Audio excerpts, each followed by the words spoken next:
Viper.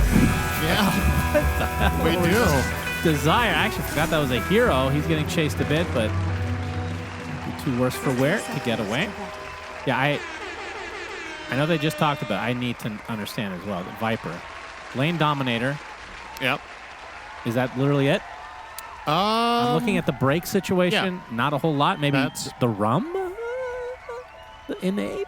Can break Tidebringer. Yeah. You laugh, but it's a carry Kunkka. Okay. So ulting him is actually quite valuable. It's a 6 second that he can't use his cleave in fights. That's true. We can talk about the carry Kunkka as well, if you'd like, but I'll let you decide, actually, Cinder. Yeah, well, we saw PARIVISION run this last night, the Satanic Kunkka, and he popped off big time in that game, and this should be...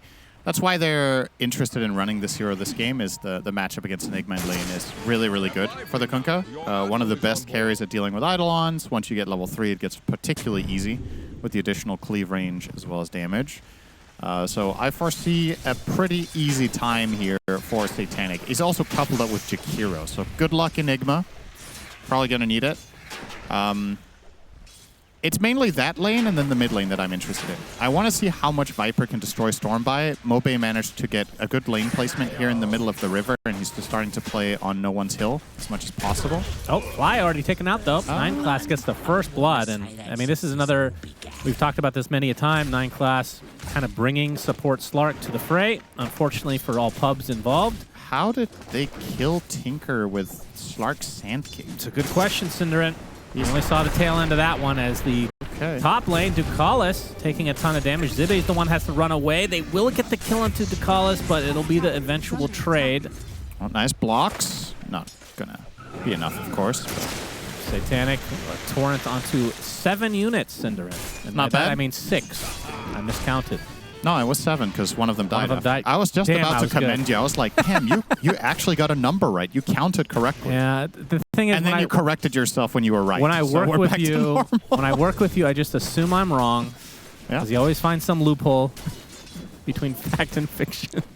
Yeah, a broken clock and all that, Shannon. Yep, it's right all the time. Yep, that's right. When you don't keep track of time in general. As I like to say, a broken clock needs fixing, Shannon, so get on it. True. So far, I'm really curious about the mid lane. So it's 11-6 versus 6-0 right now, so obviously a very good start for Mobe. I mean, how does this hero scale these days? Viper can actually scale quite well. If you have a great laning stage and you get to continue ramping up, you can absolutely become a true secondary carry. You're no longer universal. You are agility-based like old Viper was. Until 25, though. Yeah.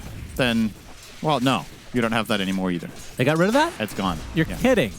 It's gone. Oh, my goodness. I think it's a big part of the reason the hero kind of fell off in Pro Dota was that a part of the appeal with Viper was the universal side of it. Yeah. But it's still... I still think it has its games. I mean, so far, so good. No one is not having fun. This is one of Storm's worst matchups in all of Dota history. Well, you could say that for a lot of heroes versus Viper, I feel like. It's true. I guess a fair comparison is what does Viper offer that Huskar doesn't, right? Because the way in which they win the lane is very similar. They're super oppressive. They're up close and personal. They're bullying you out of lane. Well, sometimes you're just not a Huskar player. You know? Yeah. Desire gets a nice toss-up. Oof. Lotus already used is Satanic. Gets the torrent. Is that going to be enough for the kill? Wraps around the tree. Absolutely. So Satanic now sitting on 2 kills. And by that, I mean 1. He is close to dying here. Eidolons, can they get another shot? No. Have to switch to Ducalis. So early lead here for PARIVISION in terms of kills. But Viper does have the same identity as Huskar, where I assume you just have to get off to a good start or else you're just going to be useless the rest of the game. Yeah. Then again, last game we kind of saw that not be the case, right? That's one of the differences, I think, between the two heroes is that Huskar, it feels like, hits a secondary peak with the Ags. We saw that last game. It really changed things around for Bet Boom. Viper doesn't really have that totally game-changing item. You're not going to be like, oh, hell yeah, now I have Nosedive, and now I'm going to, you know... Yeah, it's going to change the complexion of team fights. I mean, not really. What do you think of Nosedive? Step lively now. Your admiral is on board. I feel like it's one of the worst ags in the game. They got rid of the disarm. That's kind of a huge deal. Yeah, and I don't know. It also, it's just, I don't know. Viper's kind of weird right now. But it's not really Viper's fault. It's all the other heroes getting buffed fault. Kind of just got left behind, like Yep. quite a lot of other No heroes. Viper's left behind, unfortunately, has been abandoned. I mean, a lot of players are probably happy with that. I understand Viper's a frustrating hero to play against, but for me, it's one of the iconic Dota heroes, actually, from way back in the day. I always think it's a bit of a shame when some of the history of the game in a way changes too much. He's hard to balance because he's always had a break, right? They've moved it to his ult now, Yeah. and he's always been a lane dominator. I think those two together makes it a very difficult hero to balance in general. His 9 class will pounce away, will re-aggro the creeps, pops the Fairy Fire. No one has been forced to jungle at level 4, and Mobe is on him. They have vision from the ward that Desire rotated in place, and now trying to run him down between the towers. No one will survive, but yeah. Definitely, if the goal here was to slow down Storm, mission accomplished. This is a totally different level of beatdown than we saw the Huskar accomplish against the Pango last game. And Mobe is going to hit 6 before no one hits 5. Yeah. He cannot come to lane at all. He's just going to jungle on the Storm. All right, so Viper Strike at the ready. We'll see if how active he will be on the Viper. No one's actually trying to come to lane. Is that because of the siege creep, maybe? But Desire is hanging around. Can always push the lanes with another Toxin. No one finds the right avenue, though. Should be safe, but we say that. And Ace Rune, Mobe will bottle it up. Yeah, what do you make of Viper going bottle? Do you think that's... To me, that's sometimes good, sometimes not. I mean, we don't see the hero very much, but it feels a little bit weird on that hero to... Yeah, use a lot of mana in lane if you're constantly right-clicking, but as you talked about, no one is not in lane. Decisive will be the casualty here as Mobe with a hit and run. Yeah, Haste Beam puts a good use, but they're not going to lose Satanic. He immediately just turns tail and hides in the trees. But every time Viper moves, Storm gets a little bit of a breather. Yeah. And no one will take free wave and be very happy with that. When you're struggling, every little bit of help is welcome. Time for Wisdoms. See if there's any invasions planned. Doesn't look like it. Just going to be a standard trade-off. I mean, if you're AVULUS, you absolutely want to kill no one before you hit 6. Ideally, yeah. But you also don't dive to of course. the ends of the earth for it. It's not that game-changing, but if you could keep slowing him down, it is great. The upside for PARIVISION in a game like this is that I don't think they're reliant on the Storm to initiate. When you have... This is one of the luxury parts of carry Kunkka, is that your carry can actually catch. There's not very many carries that are in meta right now that have that aspect to them. A lot of the stunning carries, like Sven, doesn't get picked that often. Chaos Knight. God forbid we remember Vengeful Spirit exists in Dota. Probably never getting her back ever. Yeah. Heroes like that don't really run very often in the carry position, but now that you have Kunkka and Sand King, if Storm's having a bad game, other heroes can step up to the plate. And you just need heroes that can take advantage of Slark giving vision. And if there's any team in the world right now that understand how to draft with Slark support, it's this team. And I really like the way they've built around it here. This Fly's camping for this 8-minute rune, 9 class. Same thought process. And it will not be spawning there. It's going to take some damage, though, Fly is. This 9 class being the nuisance that he always is on this hero. Will be illusions for Mobe. Yeah, unfortunate rune for him. He would have probably loved to get something like an amp damage here to try for a rotation or maybe an invis. Nothing really to dispel with the illusion rune except dual breath. So, not the greatest, but still controlling well here. And is continuing to scale quite nicely. I'm very curious about his itemization. I think it's going to be super telling. Okay, he's going to throw the ult out into no one. He will live, but yeah, back to base you go, more or less. Yeah, it's not the longest cooldown. Oh, they dug up a water rune for him. How convenient that you can do that, Decisive. Help out no one a great deal with that. The Avalanche is going to find the Sand King to start this out. Does get the long burrow strike, looking for the body blocks. Doesn't look like it's going to happen, though, as DM will walk away safely. Good attempt, but just slightly too slow. Desire will use this move to prime a future move, though, with this deep ward underneath the tier 1 tower. Pretty nicely placed. This is... I think this ward is really good to have when you're playing with Terrorblade in particular, because it's one of the carries that can truly dive towers and have massive damage with the meta, and when you do get those said kills, you can actually take the objective afterwards. But unfortunately for him, his 5 is a Tinker, so he's not exactly going to set him up for success, which means this ward they placed needs to be used by kind of Desire himself again. Don't really see many other rotation possibilities for the Radiant lineup. We didn't get too much into detail about that. We're talking about PARIVISION's ways of making plays, but honestly, you look at AVULUS, how do you start fights? It's tiny. Desire has to do a lot in this game, and he has no net worth. Yeah, well, their supports in general have no net worth. Have a toss. Yeah, toss back. Find one. On top of Mobe. Should be able to, well, get one kill here. Nice defense matrix from Fly as Mobe now on the run. He's going to take an epicenter, but there's the black hole onto 2. Do they have the follow-up? Mobe being very passive. I thought they for sure could have gotten one there. They will eventually, but it's going to cost them a bit. It was an amp damage Kunkka. He hits hard. But the cleave was not quite enough, so Mobe played it safe, and they got a good trade. That was a very nice TP rotation from Zibe there with the black hole. And AVULUS so far keeping this game nice and even. Yeah, I mean, the position 1s are basically the same net worth. I mean, every position except for mid in terms of cores are the same net worth. But the problem for AVULUS is the supports are not so much on that line. Supports are more farm for PARIVISION. That's why we have essentially an even game in terms of net worth. We've seen the Storm Spirits come back from deficits before as well. That was a nice reaction shot of Satanic, by the way. Every time Suns fan makes a statement, you can put that one on. I think it's very, very fitting. Whenever you say something, when you try to count. Did he facepalm? Yeah, it was a really good clip. I want this to just become a staple. We should use it even when they aren't playing. When one of the teams messes up in the future game, Satanic's just like, oh my god. That's good. There you go. That's a good meme. Capturing this. Wait, does he have a relic coming?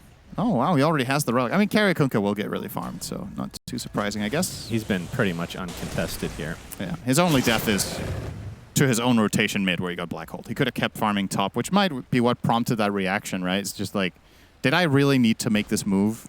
Was that worth it for me? Yeah, be more selfish as the carry. He runs into Desire, level 5 right now. Torrent has the boat, not going to use it. The Avalanche finally comes out for Desire, and Satanic, yeah, not going to dive any further. There's a TP coming in from Fly. It was close. Why did he hold his boat? Yeah, I'm not sure. It is a pretty low cooldown. Why do we call it boat when it's a ship? Fly. More like a bit of trouble. Pounce from 9 class. Boat is finally used, so they just wanted to kill the Tinker. Understandable. Toss back from Desire. Might cost him his life, though, as no one just zips in, casually takes him out. You're going to see a bit of a stack here, but Kunkka is good at stealing these, but Satanic quite far away. No one will settle for some Eidolons for now. Is he actually going to start trying this? This is a bit crazy.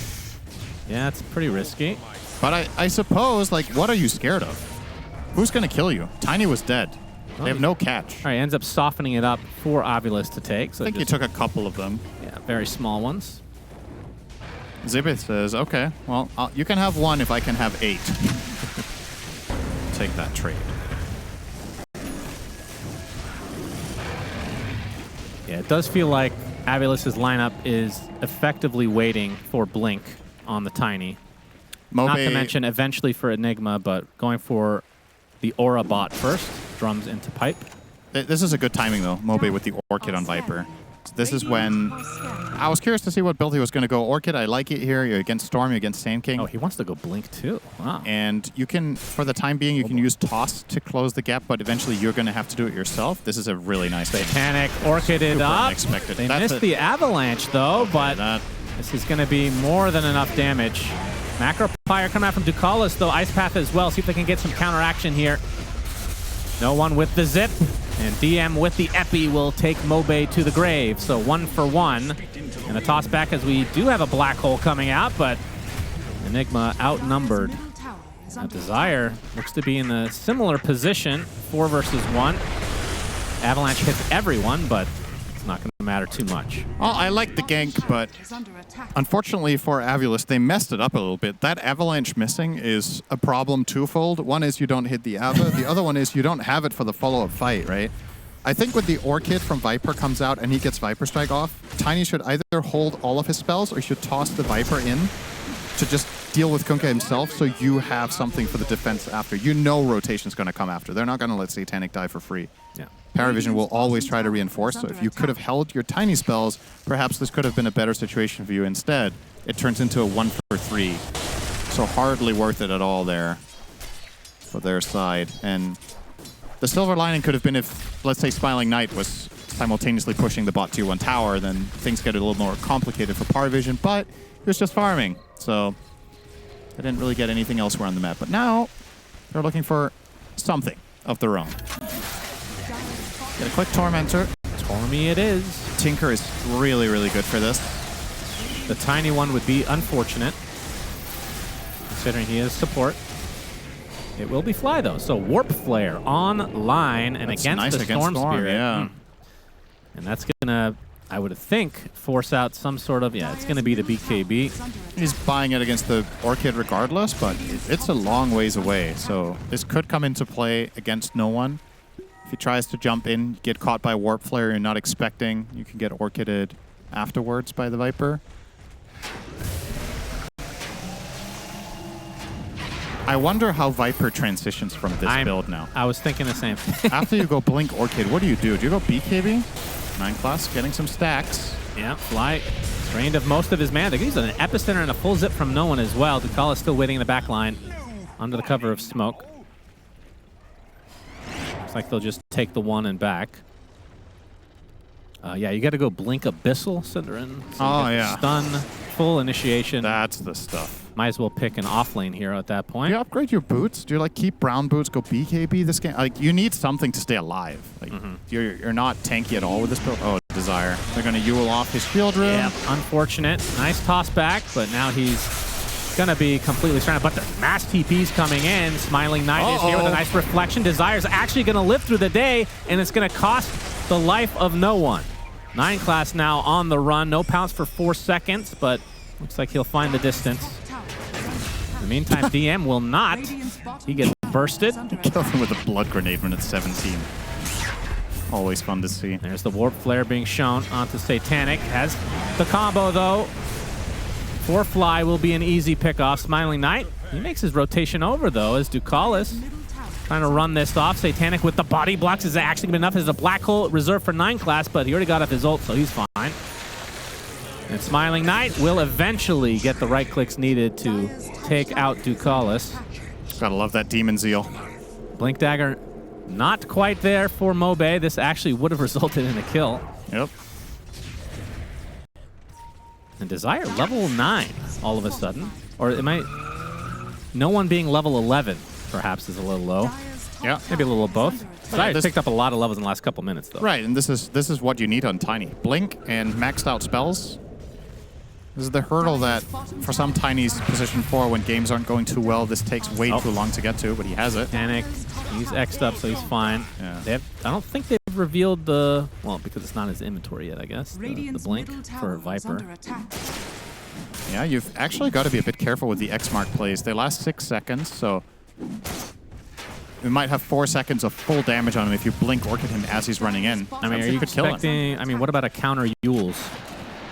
Against when the do you Kunkka want to go for... Yeah, against the Kunkka for the X. Yeah, if it's a feels good item anyway, I think the Tiny should buy one, probably. It's a pretty good item this game in general. But it's going to take a while. DM, Epicenter, they see Jibe. They get the zip from no one. He puts down the Midnight Pulse. He is tanky boy, but not tanky enough this time. If he had his pipe, this could have got interesting. It's 400 away from it. Then the TP support could have come in. Only TPs. Middle tower has fallen.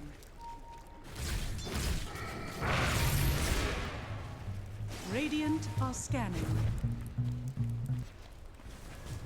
I can understand why so many pub players get inspired inspired when they see 9 class play. It looks like it looks really fun. It's like you're playing a mini game the whole time of Minesweeper. The problem is the majority of players don't pull it off. Nope. It looks fun, but it's hard to play, especially in pub games, I would say. This guy's very, very adept at it. Similar to the courier killing Monkey King type strat, right? Reminded me of that exactly. Just a gimmicky way of disrupting the normal flow of a game has always been really powerful to have. If you think back, there's been some instances of it, right? Like the old techies that EG were running at TI5, for example. Now we have this support Slark. We've seen Curry killing Bounty Hunters. We've seen Curry killing Monkey Kings. Sukalis is dead, by the way. So almost Warp player is just so insane. That's really good. Puts down the macro pyre, but most of this is a much bigger kill, though, if they get this one. 9 class, pounce onto the Viper. Torrent is coming for him as well. Desire just on the other side of the trees. Jibbe ready to go in addition, but no black hole to work with, and the Viper's dead just like that. Now PARIVISION trying to run away. Smiling Knight, that Demon Zeal, apply some pressure, but Satanic should surely be okay here. PARIVISION really fortunate there. Smiling Knight's going really deep. He definitely wants to fight Desire on his aggression. Connect. DM with the Epicenter, gonna whiff for the most part. The rest of his team is pretty low. Desire with a good avalanche, but there's no follow-up on the no one, at least not yet. Jibbe, Midnight Pulse, try to create some space. Desire gets a defense matrix, and we'll be able to walk away this time. It's a regen rune for no one. Yeah, that's You really needed that there. That's a pickup. That was a 1-second cooldown on Black Hole. Black Hole is 2 or 3 heroes work together. 9 class, really bad. Malefist, and dead. Still good enough for AVULUS there, but in the primary team fight in the river, that was super close to being a great fight for AVULUS. If that happened 2 seconds later, who knows? Jibbe could have found a big one, but yep, now they have the pipe. Yeah, definitely going to make things a lot easier here for them. All right, to answer your question, how's Mobe going to scale? It will be Ghost Scepter. Yep, that's classic, of course. A great way of scaling up your mid Viper. Oh, that's a big item. Speaking of scaling, Sand King. Aghanim Scepter unlocked. His damage is nothing to scoff at. Sure, you've slowed down the Storm quite significantly, but at this point, no one is actually ahead on net worth of the Viper, so did you get enough bang for your buck? Yeah. And especially when you've committed like this itemization-wise, if this Blink Orchid isn't going to pay off in the next few, like, let's say 5 to 10 minutes, the Storm is going to outscale you. He's going to itemize against you. And I believe the BKB is here. It is indeed. So that moment of opportunity led to, I think, 1 kill with the Orchid on the Storm only. Yeah. No one is 3-1 and 4. I'm actually very impressed with how cleanly he's been able to play this. Oh, Dark Pact already down. That means the Orchid ready to go. Yules will dispel. 9 class uses Shadow Dance to walk away. Now that that's on cooldown, they didn't really use too much on the side of AVULUS, so can just soft reset no one. Gonna find a Viper here. DM with the Burrow to follow. That's a lot of damage. But Jibbe, Black Hole available onto 2 heroes. Is this enough damage? Absolutely. DM, though, getting saved by the Depth Shroud. Gonna stay alive a little bit longer, but still dies nonetheless. Tossback not gonna be there. 9 class, dead. 3 in the blink of an eye, as Ducalis looks to potentially be next, and all it cost them was Mobe. So they could 4 rush with for this, 1. right? Yeah, potentially. I think 30 seconds on 4 heroes. You've got meta. I think they might just make the play call to go there. And I mean, this is an interesting game in the... Yep. Satanic's like, what's my team doing? Well, he wasn't there. So. This game is interesting going down the stretch because something that PARIVISION don't have, in spite of plenty of opportunities to pick it, they don't have a reliable black hole counter in this game. You don't have, say, Global Silence or Golem. I believe both heroes were in the pool when Jibbe picked his Enigma, but they went for the Jakiro. Yeah. And if this does go the distance, that can get very interesting. Satanic trying to stop them. He has Satanic himself. Oh, the Burrow Strike onto 3 heroes. Boat is coming. Jibbe has used his pipe. Obviously, the Black Hole is down, and he gets melted. 9 class in the cover of the Shadow Dance. Finding the distance here. Desire, with kind of an odd avalanche. It's going to put him in a precarious spot. Gets the toss back, though, into the Orchid, but there's the Depth Shroud protecting all of PARIVISION as Satanic and company are cleaning up. 3 for 1. How much can Smiling Knight and Mobe get out of this? It looks like nothing. All right, Roche was a mistake. They couldn't do it in time. Man, the Depth Shroud right before the death of 9 class. Pretty damn good. Yeah. That's a crazy shard. I think it's the best in the entire game, actually. If you put me on the spot and you're like, what do you think is the best shard? I think it's that one. It's the reason this hero can be played as a 4 at large is that he has this. Radiant are scanning. It's a total game changer. You have a hero that can save himself, and then you give him the ability for 1,400 gold to save an ally. Yeah. It's kind of crazy. And of course, you can save yourself twice, which is also convenient.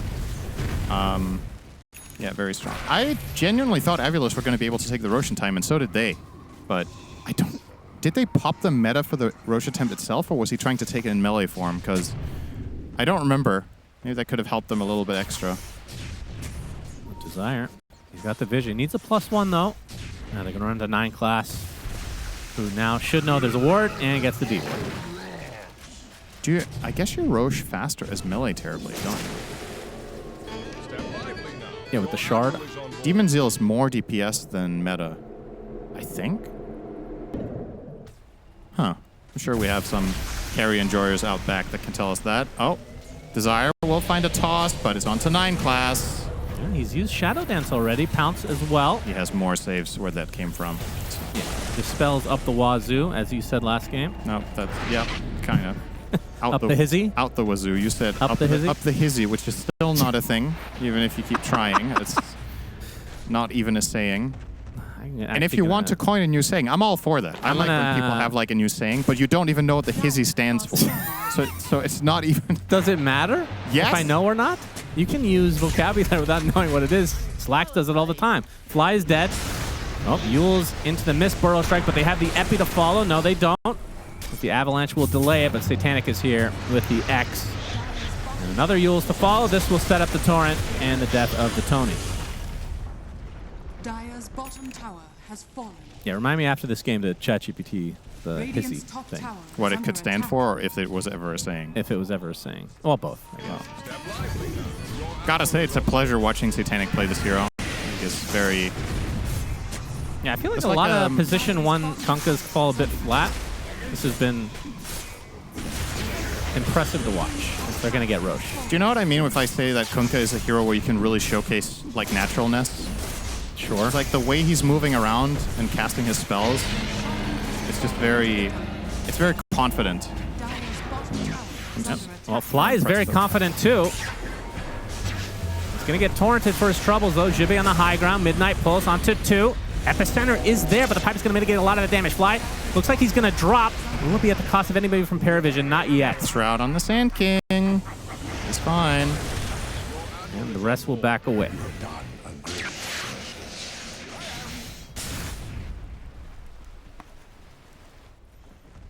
I'm a fan if carry Kunkka becomes more of a thing. I think this hero is very enjoyable Agreed. to watch. And, you know, the classic big crit cleaves are very satisfying. It obviously fell off somewhere down the line of the last couple of years. It used to be the standard way of playing mid Kunkka, then it completely changed, so people didn't go for it anymore. They're going like Radiance Blade Mail. And there was a phase with more utility approach, with Shiva still being a thing now too. Oh, Desire. Wrong place, wrong time, my friend. Has the Yules to try to delay it, but we can see nobody's coming to his aid, so he will drop. So up the hizzy is not a widely recognized or standard saying. However, it sounds like a playful or exaggerated spin on the slang thing for shizzle or in the hizzy. Okay, it's in the hizzy, I was thinking. Yeah, because then it's for in the hood.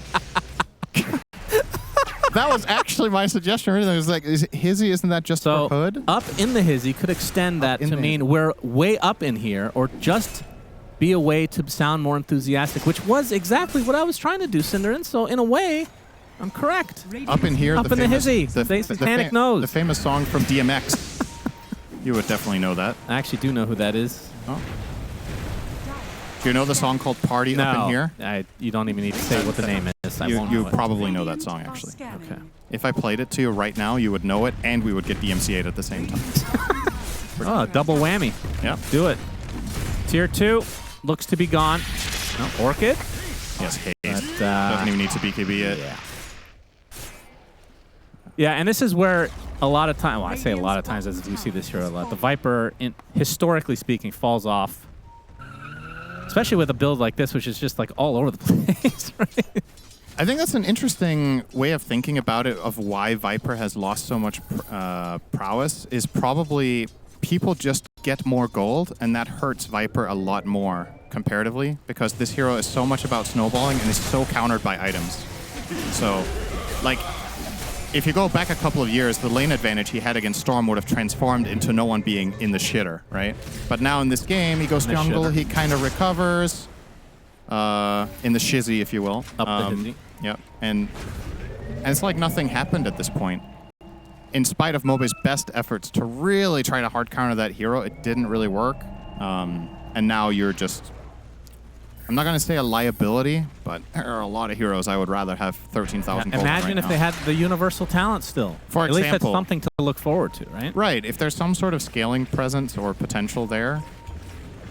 Now, from a design standpoint, I'm actually kind of happy that some of this, every hero could do everything, things scales down. They want to pick out Fly, but he's okay. Dien actually is the one in trouble. Depth Shroud saving him. The epicenter's coming, but the Black Hole onto 3 heroes. That's 2 dead right away. And now the focus on Satanic, who's trying to run away. I don't think he's going to find his way back to his base, though. The Avalanche holds him in place. That's life number 1. No one getting extremely low with the BKB. Has to zip to safety.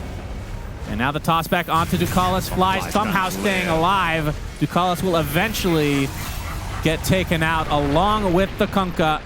A huge fight for AVULUS.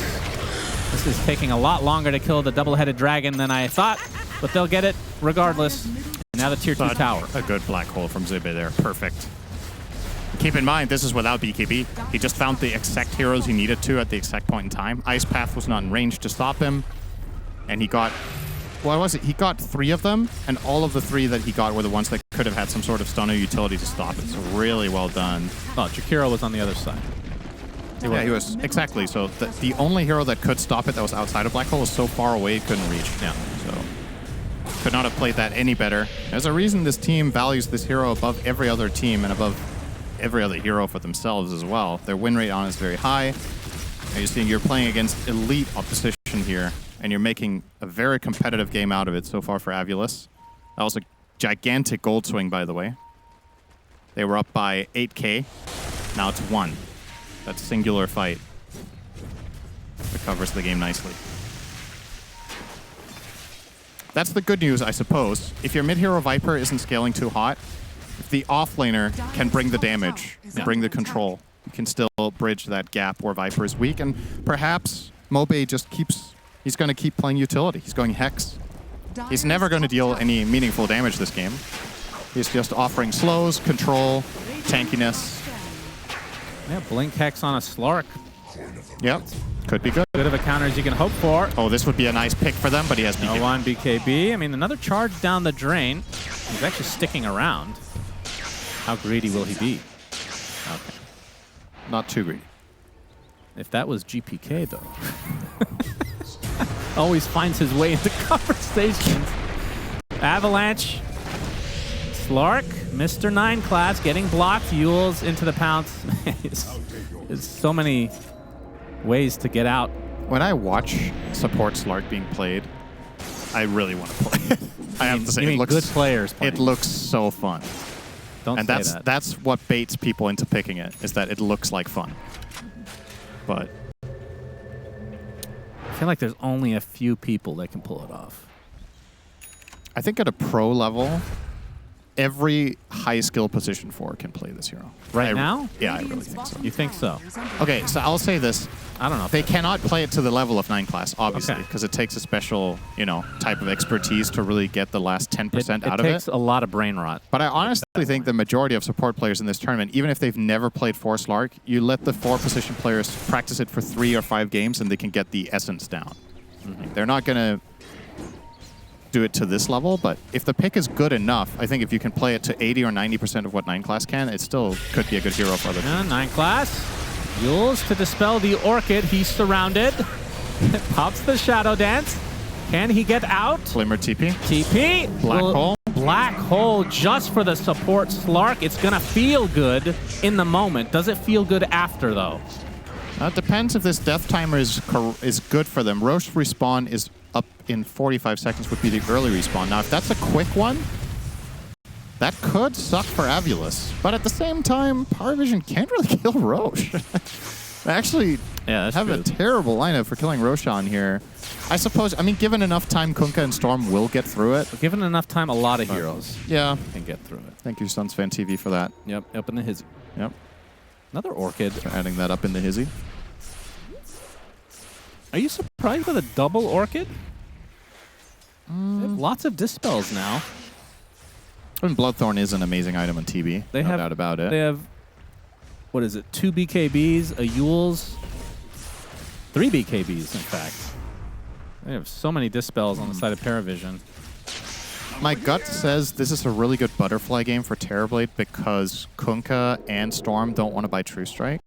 So I feel like that could have been an interesting purchase, but in terms of just raw damage, Bloodthorn is second to none on Terrorblade if you get to stick on the target. Perhaps the rationale here is if we have enough ways of locking down and silencing and just annoying heroes, we will eventually break through the Slark, and then the fight's going to be blown wide open. So the more heroes can threaten, control, the better. Now with the Hex on Viper, double Orchid, tossbacks. This is looking quite good for AVULUS, I must say. I have very high hopes for them in order to take down this game now, because I think you got, in theory, you got past some of the hardest parts of the game. And you have pretty good push, especially if Viper gets the shard with Terrorblade hitting it. That's not to mention tiny, but it is a support this game. You're going to take buildings if you win a fight, no doubt. Smoke from PARIVISION.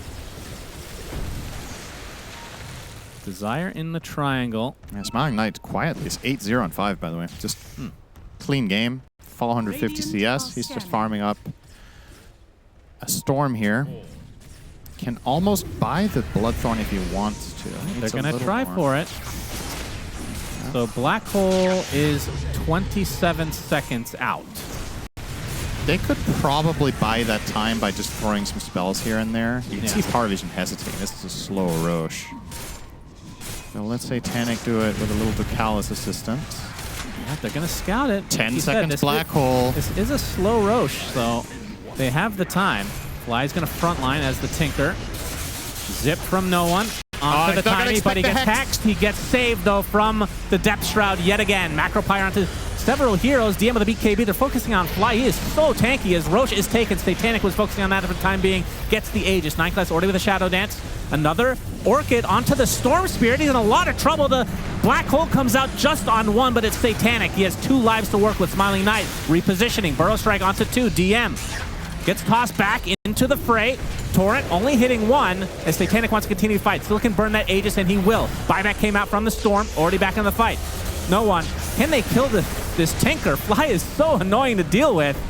Toss back from Desire again. Another Orchid onto the Storm Spirit. Satanic.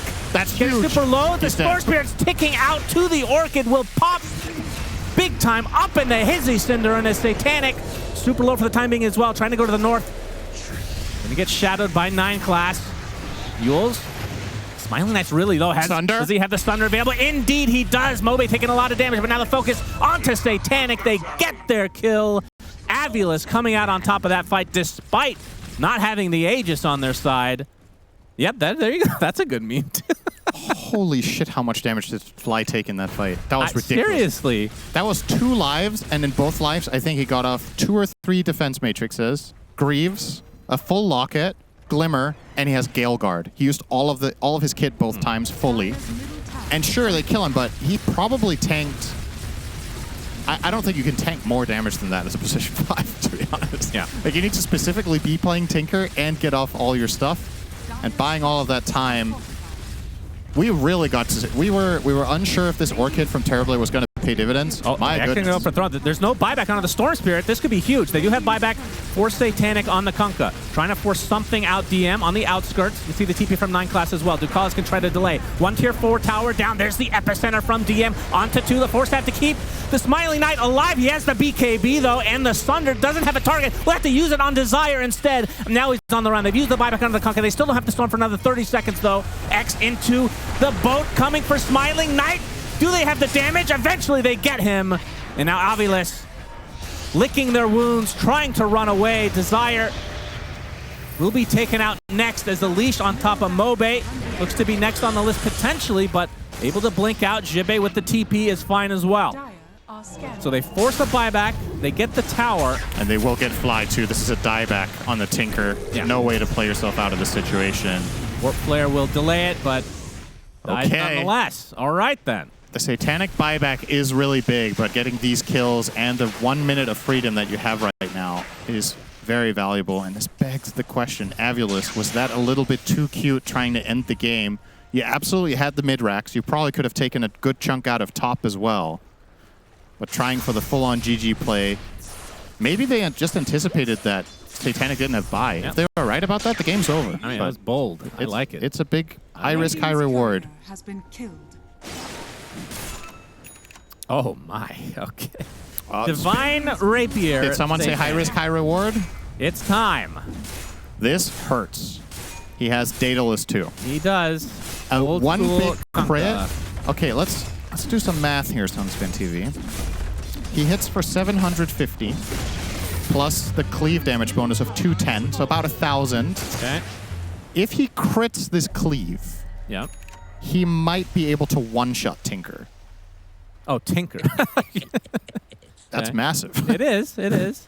And considering in these fights, I honestly don't think they realistically kill Satanic easily with anything else than a black hole. So Zibe needs to realize that this Rapier is in play and he has to reserve it. I think if you black hole like the Storm and kill him, Satanic could be able to win the fight afterwards.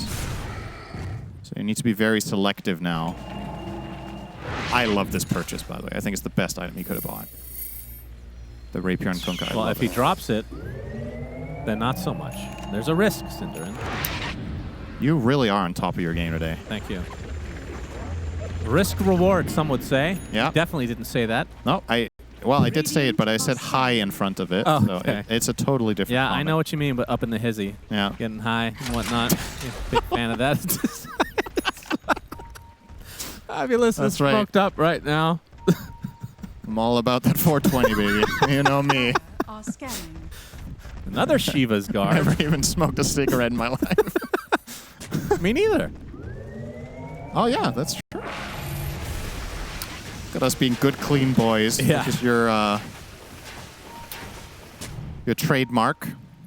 That's right. Very clean indeed. So Blink Dagger for Satanic and backpacking S&Y. Your thoughts? Wants to go for the X plays as Fly. He's going to get the Warp Flare onto 9 class. And there's going to be some reinforcements in the form of the Terror Blade, but 9 class just trying to be annoying and succeeding. yeah, he's always succeeding. Glimmer Cape. What do I think about the Dagger and Kunkka? He's swapping in Sanjin Yasha over BKB. Interesting. Huh. I guess he's going to blink and then swap in BKB mid-fight, maybe?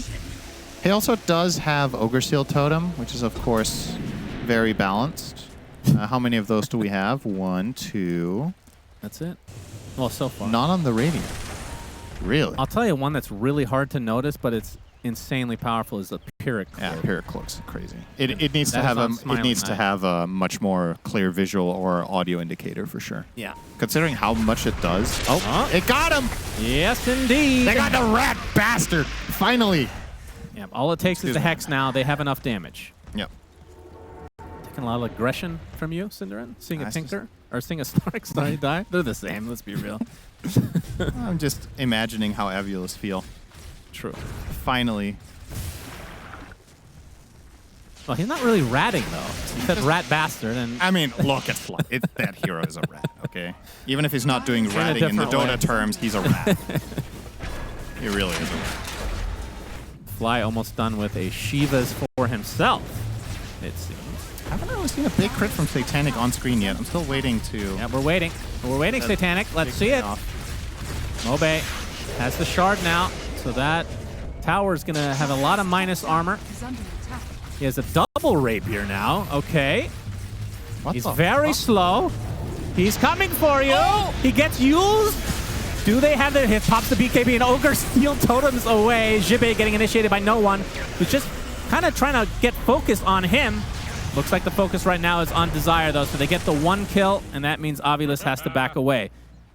Slark did buy back there after the earlier death. That could have got really spicy for PARIVISION when they Yule Satanic's X-Back play. Yeah. And then he's forced to insta BKB. If they could have somehow black holed and killed him there, the game's over. He was panicking. That was He was panicking. It was not exactly calm under pressure right there, but they do stay afloat. He does hit for, what's this, 1,025 pre. Okay, so the crit, that was a crit. 2,800 on the creep wave mid. All right. Factor in some armor. I guess a true one-shot is not going to happen, but he can easily chunk about half of some of the Radiant heroes in a cleave. Doesn't take much more than that in an epicenter to clean house, so. It's going to get spicy. Yeah, for sure. This game is still very, very close. Hanging on a knife's edge. If one good black hole is enough to end it, one bad black hole might also be enough to end it. One big crit could end it. Yep. They're going to find the Tinker Stinker on the triangle. He's cooked. Ogre Seal Totem. Not going to be enough to get it. God, he is so tanky. My God. Anyone want to kill him? Yeah, no reinforcements on the way, so it's inevitable. Does have buyback if they really want to fight, but... You can tell they are doing some serious risk assessment in that kill, right? They know that there's a risk that Enigma could find a black hole if they stack too hard, so they're kind of staggering their heroes, and that makes the Tinker look tankier than he really is, but it's because they don't want to hard commit 3 heroes on top of each other for him. What are these X's? Like 10 range. Just making sure it works. Yeah. Have you seen the other... How often do people take the other facet on Kunkka? Not very often, I think. He's going for another Daedalus? So what is this inventory going to look like? He's selling the S and Y. Well, what are you going to swap out? I mean, it's a backpack item, right? So BKB, you backpack it, or the... I guess you got rid of boots as well, so it is the blink, probably. Yeah, I don't think you can backpack your BKB until you've used it, of course. Yeah. Do you backpack the blink and swap that in after you BKB, maybe? I guess. I think in this game state, it's too important to have BKB and Satanic at the ready simultaneously. I think you have to swap out the blink. But so for this situation, it's great to have the dagger because it allows him to one-shot waves and get back before he can get Yuled. Almost guaranteed, at least. Need to be really quick on Desire to catch him. So he's going to keep the Blink Dagger in his... Oh, he's actually backpacking the Satanic. Okay. His namesake, Forsaken. Well, is there double Rapier, double Daedalus. Is there something to read into this? If you put Satanic in the backpack, are you getting carried? You're getting carried by yourself. This is a 1v9 mentality. If Satanic backpacks Satanic, this is the... There's some sort of... It's just very symbolic from him. This is scary business. He just X-marked 10 range. You know what's fun? I'm getting... And didn't hit. I'm getting vibes from like 8 years ago when this was standard. Yeah. Right? Like the game just kind of comes to a standstill as Ducalis. Oh, he's a freebie. He's caught out and he's dead. That's bye.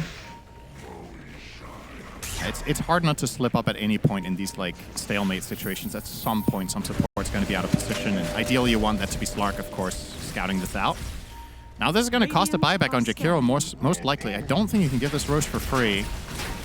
They're going to attempt the Roche 9 class, positioning to the other side of the cave here. Oh, they don't have the vision. There's the buyback onto the Jakiro. Going to smoke his way to get here as fast as possible. Satanic with the X. Kills off the Eidolons. Oh, they're going to pop the BKBs as Desire was the one forcing all of this out. This could be really good for AVULUS. Desire with the defense matrix. DM with the Epicenter's only onto 1 though, and he has the buyback. Now they have the Hex onto the Storm Spirit. It's in a lot of trouble, but the Aegis is available to be taken. Hello? Roche is there. Hello? DM finally grabs it as the Macro Pyre comes into play as well. Desire with another beautiful tossback. This time to Ducalis. This will be a dieback for him. He was warp flared. He is dead. The Storm fell as well. Who got the actual Roche? I guess it doesn't matter. The Aegis nonetheless. The Dire killed Roche. The Dire got Aegis, Cheese, and Refresher. And Ban. Okay, DM got everything. He got everything. Impressive. Wow. All right. Well, that is honestly... That's a lot of spells down, though. Pretty good result for PARIVISION, I have to say. Recovering all of those things, and all it cost you was a Jakiro buyback, but the enemy team used their Tiny. If AVULUS can't force anything here, they'll probably force the Storm buyback, though, to be fair. They still have Black They have Hole. Black Hole. They It have wasn't everything. used. They have absolutely everything. Yeah. Except all of Roshan's goodies. They don't have those. Yep, true. Maybe they don't need them. It's the tower. Satanic, no crit, unfortunately. So DM also has a refresher shard, as you mentioned, so can go for another epi. You pointed this out. The Viper with Shard, the pushing will commence. Range racks in their favor. Dire's top Demon barracks Zeal. are under attack. Pretty damn good. Those illusions hit Structures are fortified. quite hard. They're saving this buyback, though. As, oh, okay. I don't think he hit anything. Have we seen a crit on heroes yet? Since these Dire's divines top have been picked up. barracks has fallen. I feel like we would have noticed. Probably. So one full lane in the top. Yep. One racks remaining in mid, and it's relatively low.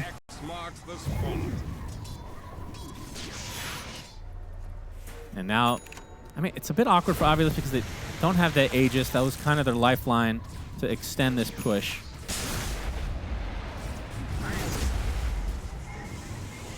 And what is Jibe working on? Is there a refresher in his sights? 2,600 gold right now. You would think that would be next. Or do you, I mean, can you go for like an Octarine? Is that too greedy? I don't really think that changes much. The Having refresher a seems Octarine pretty here. important for this Yeah, stage do you, of the do you game. have enough mana for it? 1k, 1.4? Yeah, you do. What's a full Enigma combo? Let's say you just use Black Hole and Midnight Pulse. That's 640 times 2. That's 1280. And Refresher, yeah, you still have enough. Easily. You can even use Malefice. So, and BKB and Pipe. Yeah, I think Refresher. But you're right, he did opt for the disc first. So really taking the defensive route, just recognizing, I think I only need one good Black Hole, and I want to make sure I get it off. Playing against 0 nullifiers. Radiant are Except scared. DM frontlining Slark. with that Aegis. Slark with the nullifier on the Dire, the only one they have. Dire This is are big. scared. Oh, Aghanim no one. Scepter for no one. Electric Axe. Vortex, mini Black Hole. Refresher shard too, remember? So which hole is bigger, the black or the blue one? Well, And which one's better, and which one will be used? this conversation could take a lot of turns, and Yeah. I will continue going straight here. Okay. 51 minutes in. So from AVULUS's perspective, what's the play? Because do you want to fight into their Aegis? Do you just wait? Like, Satanic has hit his limit. It's not like he's getting any stronger. Yeah, that's right? an interesting perspective here, right? Dire's Is the game bottom better or tower worse is for you under if it goes attack. another 20 minutes?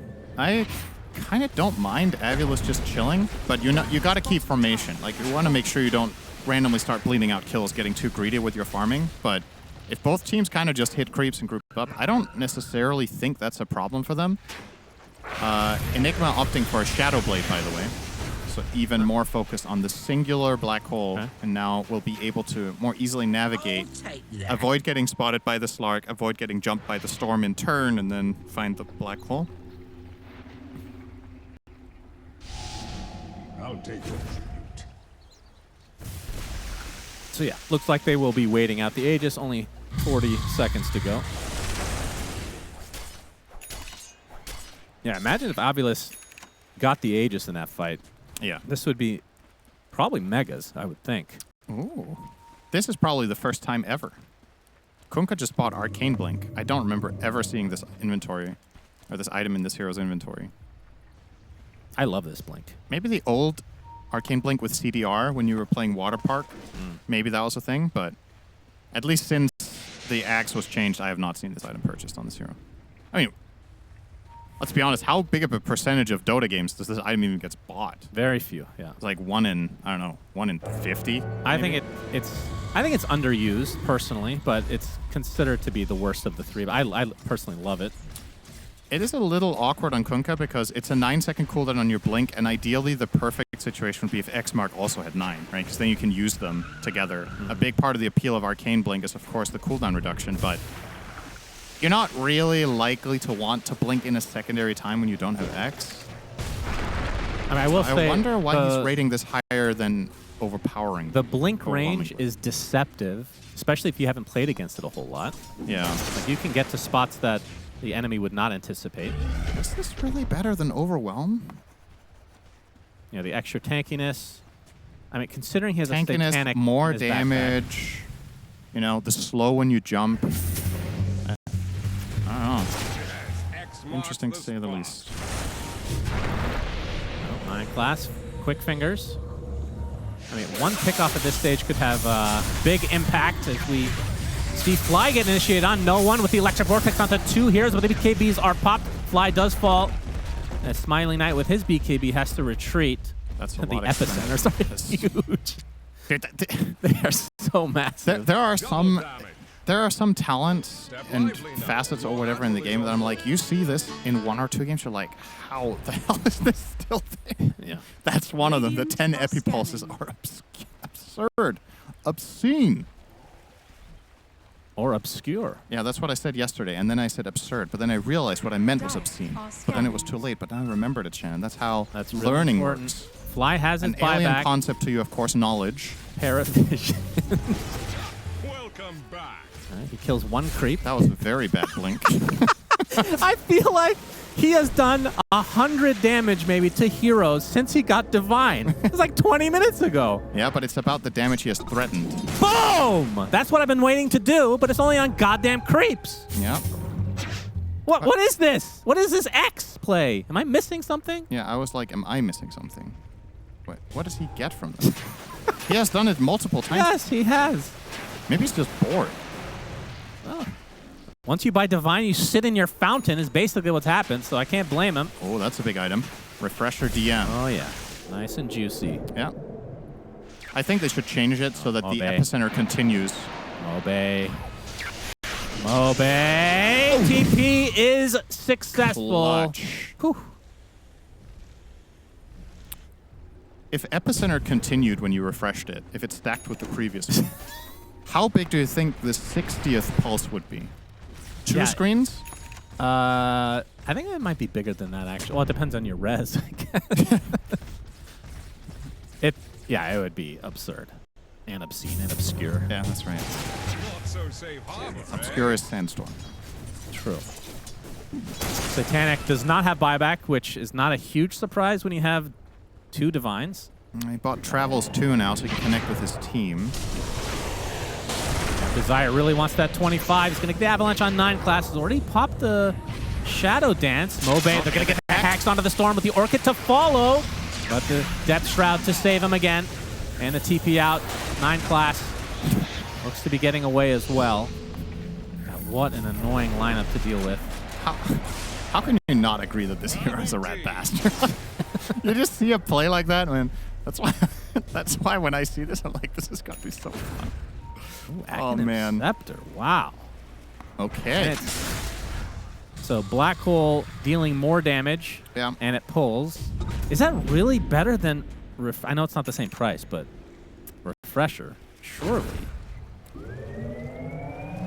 Feels like the Black Holes have been extremely impactful, but if you miss one, Yeah. that could just be game.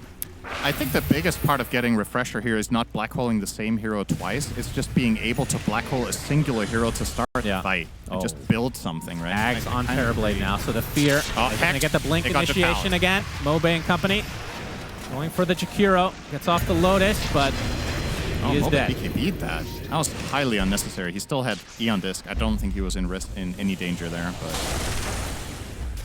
Viper going to go to Refresher 2 now. Have we ever seen in Pro Dota a team take the Tormentor after minute 45? Probably. Feels like a very bad value proposition. Does everybody have shards at this point? It's not only that. I mean, the gold is nice. It's just you take so much Middle damage doing barracks it are too, under right? attack. True. It's like the risk-reward of getting that bit of gold versus getting... If the enemy team gets there and kills you, just lose for that. Kind of whatever. So they have Terrorblade Ags, which is the Terror Wave. Yeah. I would love to see a Swift Blink on him next. Replace the Sanjin Yasha, blink in behind enemy lines, and terror them into the Enigma. Oh, yeah. Very good. Also, I suppose it's forced movement, so it will get people out of the Depth Shroud, right? Because they get feared. That's true. That is true. There's very few abilities in the game, as a matter of fact, that can get heroes out of depth route. There's not that many knockbacks. Yeah. Meat hook. Yeah, hook, obviously, for sure. Boy, I miss Pudge. Yeah. Oh, this music is so fitting. Yeah. It's a little bit melancholic, you know. I miss Pudge. Hey, we're a minute 40 away, Cinderman, from tier 5 neutral items. I'm gonna go out on a limb here and say that's incorrect, Fan, because the game is paused, so we're more than a minute 40 That's away. true. What was that? What was that frog? Yeah, what was in his mouth there? That looks clipping, too. Looks like a police officer. He's got a hat on. You're under arrest. What the hell? What is that? That's in the game. What is this? It's a courier? That's a courier? I would think so. I've never seen it before. Interesting. As we're back in the game. Oh, that's Fly's courier. Minute and a half away from the tier 5s as Roche will be freely given to AVULUS. Now, who takes what here? Aegis TB instead of Satanic. Oh, Jibbe. Fly refresh. Jibbe. Malefist into the black hole with a TPing support. And they have the stun lock. Down goes no one. Huge kill for AVULUS, and they have the Aegis advantage. Damn, they can certainly force this out. They were confident there was no backup nearby. Zibit in PKB for the black hole. And now that he has Refresher Shard, guess what? You don't need the orb. So very true. He could. I feel like it's going to be telling whether he swaps that in and uses it now or not. Because if he doesn't, maybe he wants to get full value on double BKB. If they want to use the technically speaking, he could wait. Oh, he is swapping it in now. Because he could technically have waited and then have 2 black holes in 2 minutes while they still have 2 minutes of Aegis left. So that would be like the ultimate. All right, power Satanic. But you've been in your base for quite a while. Yeah.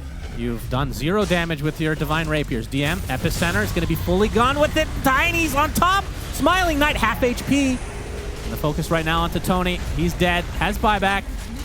They don't really have to use it, though. How the hell did Smiling Knight take that damage? Did he get cleaved in the back? Probably. And then Epi? It had to have been a cleave. We'll just assume that Satanic did something with the Divines. Good job. Here we go. The fight recap is mainly tanking. It was definitely tanking. And 1 crit. Oh, 1 cleave. But the cleave wasn't even a crit, right? Oh, it was just a normal cleave, but still a lot of damage. All right, yeah. Oh, block of cheese. Ooh. What do you give that to? Well, the way I've been seeing it used is people keep it in their inventory, right? They don't care about the barriers much. It's still just... Can't use it.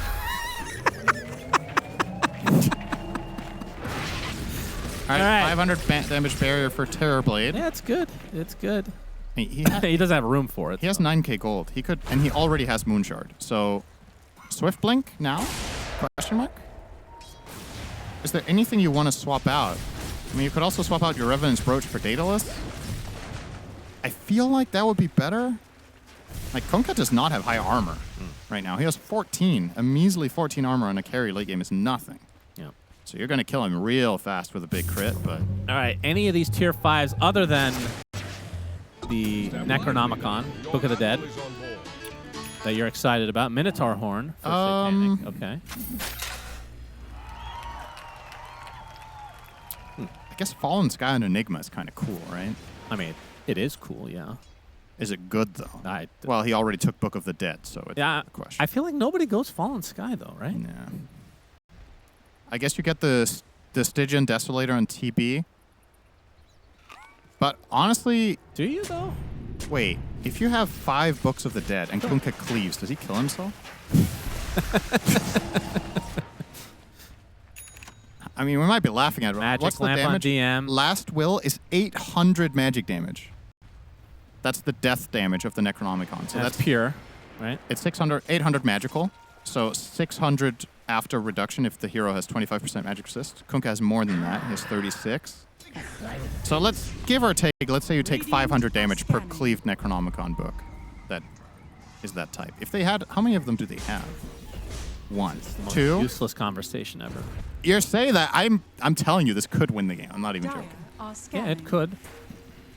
Okay, so 2 so far. So that would be 1,000 damage when he cleaves.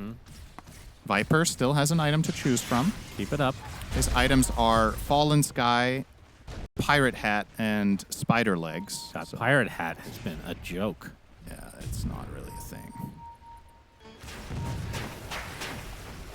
Yep, he's thinking about it, and can't blame him. These are not great options in terms of the artifact. I think he should take Fallen Sky with move speed, honestly. Fleet-footed is really strong for Viper, hero that is very slow inherently. You can take Evolve for the 40 attributes, but it's not really that useful because he's not hitting at all hard. He's just a control hero. Smiling Knight tickling the barracks right now as Satanic goes in for a nice little cleave. Satanic, or rather Smiling Knight will go back to there it is. HP though. Saw that cleave? You see it? Yeah. Yeah, you laughed. Who's laughing now? The Ancient is exposed, by the way, in the Hizzy for PARIVISION. Yeah. That's up to Hizzy is what I was saying, actually. Yeah, gotta get it wrong. Aegis is about to expire. AVULUS. What are they going to wait for? How many level 30 talents do we have? Refresher. We have Okay. Storm. Storm's the only level 30 hero in the game, as a matter of fact. So, no one ahead of the curve here. Now with the Ball Lightning auto cast plus Overload attack bounce, does a ton of damage. And understandably, I really get why AVULUS are hesitant. This is not easy. It's hard, yeah. There's so much garbage. But fortunately, I have Book of the Dead. Man, Satanic's game, the last 30 minutes must be mind-numbingly boring. I would be so annoyed. Oh, you had the perfect reaction when you just said that. It's just like a Look little at him. Oh my god. Dude. Like, I bought these divines. I haven't used them. Please. Step lively now. Your admiral is on board. Yeah, all he can do is taunt and walk back and forth between creep Please waves. just keep it on his camera. I love this. I live for this shit. He's just sitting there like patiently, cautiously smiling. He's like, He really is bored, dude. it's rough. It's rough times. So, Oh man. how long does... Okay, the block of cheese is about to expire, by the way. Yeah, they got They didn't very even little use value it. out of that. All right, they are definitely waiting for the next Roche, Yeah. which I guess the last Aegis wasn't good enough for them. Okay, Oh, Satanic man. finally leaving his base. Hits some creeps. He looks a little bit more interested, and now back to base, of course. 9 class left the base as well and grabbed a Hex. No, sorry, Wind Waker actually. So that's the save against the Black Hole. Tormentor. They have no 65 nullifiers, minutes. right? 0 nullifiers on Radiant. So this Wind Waker is guaranteed as long as he's in range. Yep, We might hangs on see. We Tinker. might actually see a playoff of that because this is information that AVULUS don't have. They might try to bait a Black Hole on a core and then save That's them the with look that Jim from The Office makes all the time. Do you I- actually know that reference? No, I'm just laughing. You just laugh for no reason. That's awesome. I'm in a good mood, man. You're so uncultured. I'm actually. I'm sapping energy from Satanic's camera shot. It's Oh, good. He's This- talking a bit now. He's normalized. We're back. God, he has been stuck here forever. It's an experience. Oh no. Now he has to think about what he's done the last 30 minutes. All right, Terrorblade pausing the game. I'm not sure what he has to talk about. They're just waiting for AVULUS to go high ground. That's effectively what we've come to here. This is only game number 1. This has been a really entertaining one. Yep. Not for Satanic, though, of course. He just wants to die. Oh, he's almost falling off his chair here. That's the Sidewinder water approach. Yeah, I've seen that from time to don't pull an time. Eternal Envy. Make sure you have your center of gravity far enough back on the chair, or it can collapse on you. Yeah. Okay, getting back in position to stay in the vicinity of their own base, of course. Oh, he's laughing. Okay. That is not what a cat sounds like, but nice try. One day, we will see Satanic get a big old juicy crit. Ironically, he looks the happiest now that the game is paused. I think because you there's no might difference. genuinely be right that he was so bored. He's like, finally. Yeah, now he can talk to his teammates. I think he's playing Cookie Clicker. Or Banana. Banana. Yes, the very famous Steam game Banana. Okay, you say that It had so many. I looked at the Steam charts. Yeah. It's still top 5. It's so most played game. it's so botted. Yeah. That is also not the sound of a cat. You got any more? All right, Satanic back That is to also X not- marking himself at melee range. Okay, he gets a nice creep kill there. Level 29. What is his other talent that he didn't take here? Spell AoE. Okay, not that great for this build. Does it give more AoE to Tidebringer, I wonder? No way. It's a spell, I guess. I would guess not. Yeah, look at this. Look at this. What is that from? Awesome. Oh my god. Wait, when was he out at bottom tier 2? I mean, he did play the game normally for 30 minutes, and then Divine Rapier entered. Oh, he had was that with Travels once that he played a game? Oh, it must be. Yeah. Okay. He tried to gank one time. What is he going for? He sold an SNY, didn't he, earlier? Yeah. And he's going to be buying another one? Yeah. Why? Oh, the shard might be good. Yeah, I'm actually shocked he didn't go for Shard yet. Ags, I can kind of understand. DM is also losing his mind here, pump faking 10 epis in a row. They Yeah. found Slark. 9 class with the Wind Waker. Can't get to the other side of the cliff, but they actually Avalanche. canceled the TP. 9 class. He's going to take off the Orchid, but they look like they have the damage. No, he pounces to the other side, ticking away ever so slowly, and the rat bastard has died. Yeah! That's what I'm talking about. Does have buyback, though. Big zip. There's the Electric Vortex on the 3 heroes with the Burrow Strike. The epicenter comes from DM, the BKB, but the BKB run away. Now the Burrow will find Fly instead. He pops his own DM golden is in item. trouble here. He's They totally buy back out of on the resources. Slark. He's dead. DM isolated, tossed up, dead. Has buyback, though. Uh-oh. And AVULUS haven't had to expend too much. They get the Yules, but the X back. And Satanic wants to get back to his comfy spot in the base where he can just sit there and be bored. Looking for the toss back. Desire is not successful. No one. Electric Vortex only on a 1, but is on the Tinker. Dual Breath from basically global range at this point. Satanic. cleave. X Holy. available to you. Back to base he goes. Okay, I think he took 3/4 of Terrorblade's HP with a cleave there, if I didn't see that. He hits hard when he hits. You with got Decisive. the crit you wanted, Shannon. There it was. Thank you. He will immediately sunder Desire as if nothing happened now on the TV. BKB now for 9 class. Yet another Dispel. Just missing Lotus and I guess Disperser. Just go for like all Dispels. Yeah. I wonder if they're making a mistake not buying Hex on Parivision. Dire's middle barracks. Late game Dota is something. It is. It's so chaotic. We're going to see the cleave here. Just keep an eye on Terrorblade's HP here. Here it comes. Oh, Mobe had Aeon Disc. He might have died. Yeah, almost. true. All right, so another Roche bites the dust. Yeah. Aegis on Terrorblade. Yes. We've Seeing seen some this before. serious inventory management here. Hex. There is a Hex. The last But I thought Aegis, Slark was going to buy it, but it's going to be no one. Metamorphosis. Satanic, that was a big crit again. Smiling Knight survives through it, gets the Satanic toss back. This could be a big kill on Jakiro. I believe he just bought back recently. Ducalis tossed up again. There's the Hex. There's the initiation. The laser's doing a lot of work. Buyback for the Jakiro. Still 20 seconds for DM. Is he going to force out his buyback? Desire dies to the Ghost Ship. They just can't kill this melee barracks to save their lives. This Illusion is doing next to nothing. Oh, Book of the Dead. And DM. Oh, the Book. Okay, this They got melee away. racks. They're getting it. Book They're of the getting Dead with the Eidolons. No. 1 hit away. 20 HP and a dream. Deny it, pussy. Do it. Bet you can't do it. Satanic, that would Bet make you him can't a do little it. happier. Bet you can't do it. Bet you wouldn't. Oh, he X's. Okay, back to base. Really cool. Really cool gameplay here. Yep. So they wait out this 60-second timer for Tiny. They still have plenty of time on the Aegis, and surely they just go on. I don't think we've seen a black hole in 20 minutes. Probably not. No. But we're reaching that point where it should be an inevitable one, right? Yeah, he has refresher He stars has again. everything.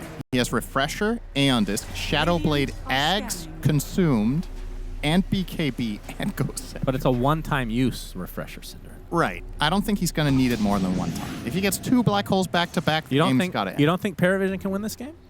Well, not if they get Black Hole twice. Oh, well, Jibbe is Aeon Disc procs. Defensively used. Okay. Now they're going to have to wait 90 seconds for that BKB. Oh. Is this another Rapier? What are you... what is he giving up? Isn't it less efficient to get rid of a Daedalus for that? I feel like it is, right? I mean, this makes the individual crit way stronger. But he's barely hitting. I get... Okay. So what does he increase his damage by? Theoretically in this one crit. Okay, so I think effectively what you're doing, you might lower your average DPS, but the one crit you get off, if it does happen, will be stronger, right? I mean, he's gotten the TB to about 25%. I don't think that's going to make the difference for a one-shot. Oh, that was cool. Did you see that? He X'd himself, TP'd mid, hit a wave, and X'd back, and now he's back home. Yep, there it is. 40 seconds. Okay, Lag. pause. Slark lags. Okay. Meanwhile, 9 class basically turning into a core Slark. Everyone's a core at this point. He's turning into Slark in real life. The rat bastard. On his camera, it was starting to look more and more like Dark Reef Prison. 72 minutes in. Can AVULUS do this? They have the buyback advantage, so this is a... If they can execute, they should have a good chance here. I have not checked. You and I get one guess each. What do you think the win expectancy is? Percentage for AVULUS. For AVULUS? Yeah. Take your pick. I'd say 80-20. Okay, I'm going to say 55-45. Really? With an Enigma? Oh, you were close. Yep. Not bad. All right. I feel like Dota... I mean, Dota Plus loves They love Enigma, so... But it should also love level 30 Storm Sanking. I'll say that. It doesn't have data. We talked about this for level 30s. Maybe. That didn't You're exist right. when they made the algorithm. Oh, yeah, Tinker's level 30, by the way, in case you missed that. Oh, nice. Lovely. Good for fly.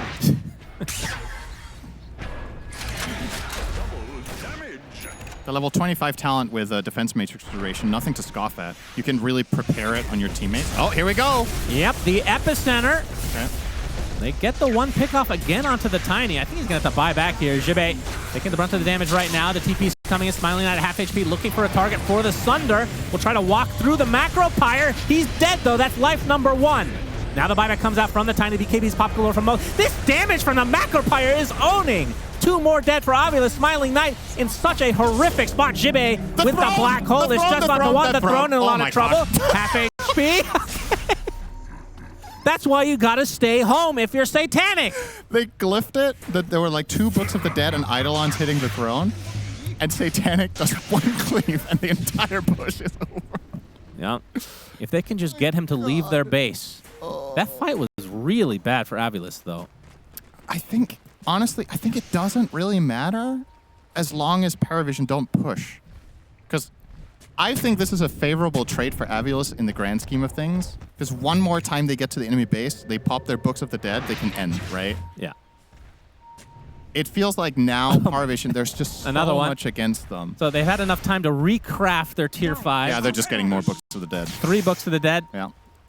Interesting that Mobe actually never took the tier 5. There's no one.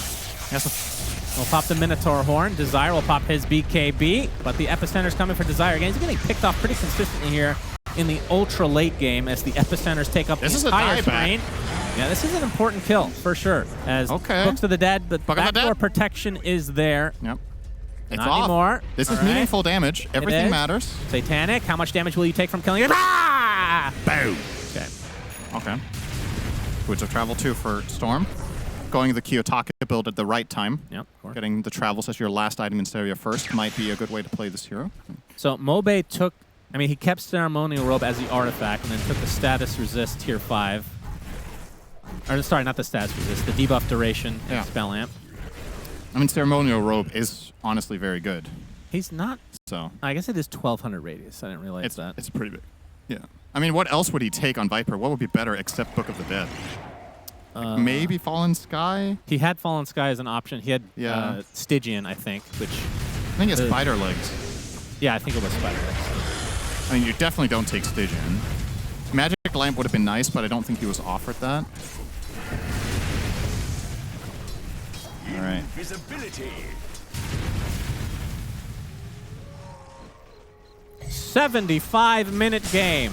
What was the longest game of the tournament until this point? But they just showed, my God, I did not see that. You really have issues. 71. Oh, it was Avulus too. You look at that. Oh. Yep, well, when you don't want to push high ground. What do you mean you that's really what had happens. issues? I was looking at my own game, not that one. You have issues. I mean, that's true, but not that one. Oh, No one. Tinker. Finds Tinker. Tinker, Stinker, E-Blades himself. Electric Vortex. No one's just trying to force some things out. He's going to get hexed, though. Epicenter's coming. Oh, Jibbe with the black hole onto 2. The Epicenter effectively wasted. They get the one they were looking for. Jibbe's dead, though. He has the buyback and the refresher charge still. Buyback down into the storm. He's going to TP on top of 9 class. Focus right now onto Mobe. He's going to die as well. Has the buyback still intact. Now Avulus trying to run away. Finally, Knight in a lot of trouble. Looking for the Sunder. At half HP right now, Fly. Not able to save him too much. He's dead. And now Fly trying to run away. Pops the BKB. Blocked by his own creeps. Will blink away to safety, but they have the Nullifier. They have everything. Another Macropyre comes out. 3 buybacks make it 4 for Avulus. Another DM ult coming in. Slark taking a lot of damage. DM trying to focus on it. That's a dead. Oh, he dies again. That's a triple dieback effectively, but the black hole is a little bit too late. The game is just over. How? How? PARIVISION wins. Somehow. What the hell was this? There was an insane cleave in that last fight, I think. That was... Versus Avulus. Sunspan here with Cinderin. Very interesting draft. Avulus goes for almost the exact as their smoke is instantly dispelled. 9 class, who we'll be talking about in just a moment. But Avulus goes for almost the exact same lineup. The only difference is Fly playing the Ringmaster instead of Tinker. And of course, PARIVISION, something totally different. So first thing I want to talk about Cinderin is this Viper. It's picked again. The lane, which was the last switch up, is against Tinker, so it shouldn't be as dominant for the Viper. But mid to late game, the break against both the Bristleback and PA, pretty damn good. Oh yeah, what are your thoughts on the draft overall? I don't have to pigeonhole you. I'm sure you can talk for 10 hours anyway. Yeah, that's right. I don't know. I'm a little bit worried for Avulus because losing with a strategy and then running back almost a carbon copy of it is one thing, but I think the matchups that they have this time are actually significantly worse, with the exception of Enigma's lane potentially, but Warlock is a bit of a wild card there if they can do that enough with Warlock as well as... Oh, hang on. Reflection. 9 class. He'll live. He has Fairy Fire. If he needs to use it, he will not need to use it. Skewer away. So, the main concern I have here is that last game I was talking about, all right, they first picked Enigma, and PARIVISION had the option to pick Silencer or Warlock, you know, the classic ways of just dealing with the Golem, or excuse me, with Black Hole. This time they get one of them. So it's not a Jakiro that's trying to stop Zibbe this time, it's a Warlock. Yep. In addition to that, your mid-Viper is not crushing a Storm this time. It's playing against Tinker, who should be able to hold his own, I would think, in this lane. So that should also not go as well as last time. And I think a really big part of that last game was Fly on the Tinker, and they don't have that either. Yeah. So it's a lot of adjustments here that I'm a little bit worried for them won't pay off and won't look as good as last game. But at the same time, I can't say I'm a huge believer in Mag 4 with Bristle. I think this top lane should be very easy for Avulus to play. I think Smiling Knight will get very farmed. Well, it'll give him more opportunity to empower PA. He's not a core, theoretically. Yeah. He's just, how to put it, I think this hero is a lot more item dependent than Slark is. Like Slark just gets a Eul's and a Shard and he's fine. I think Mag 4 really needs Blink to do almost anything, whereas let's compare it to a Tiny 4 who can do a lot by just having levels and just casting your spells, right? Yeah. It's not going to be easy for 9 class, and his laning will be straight up terrible here. Already forced out, going back to jungle. Yep, Desire getting forced out. Might take a tumble here. Pops the Fairy Fire, and Ducalis with the first blood in the game as the old Warlocks, that Black Grimoire, going to be more powerful. The more assists he gets, more kills. I mean, I don't mind the idea of running it back after a loss when you feel like you guys should have won, which I do think they should have. I would agree with that. But you're right. I think there's another aspect to it. PARIVISION in certain aspects of the game, they're more prepared. They've just played against this lineup, so it's almost like a test run. Yeah, it's like if you run it back, but the enemy team makes major adjustments and they already beat you, you would think that the team that makes the adjustments will have an idea, unless there was some specific thing PARIVISION had last game that you as AVULUS can ban and be like, okay, that was the problem. Yeah. I don't really think necessarily that any of the heroes that were not part of this game for PARIVISION were essential to a win in the previous one. So I don't know. We'll see. It's early days here. There's a lot of things that can happen in this game, and of course, a hero like Enigma, Zibe is exceptionally good on this. So even if it doesn't look like the best Enigma game, he sometimes just finds a way. Yeah, Class will live again. It's keeping them busy. Yeah, the creeps. This is going to be the next patch, of course. This is where they will meet. Yep. In the jungle. Lanes will be empty. It's like being on the North Korean streets, Cinderin. That's a very random reference. That is accurate. That was quite random, I have to say, up in the hizzy. Yeah. So, Zibe is going to take some damage here, and Fatal Bond is something you got to be quite worried about. Wait, so if the Eidolons split, they don't dispel it, right? It seems like they don't. Because they don't disappear, they just get added next to them. They don't manta, you know what I mean? Yeah. Which actually is kind of important here, because otherwise you could kind of target Enigma from not attacking with his Eidolons by casting it toward the end. DM.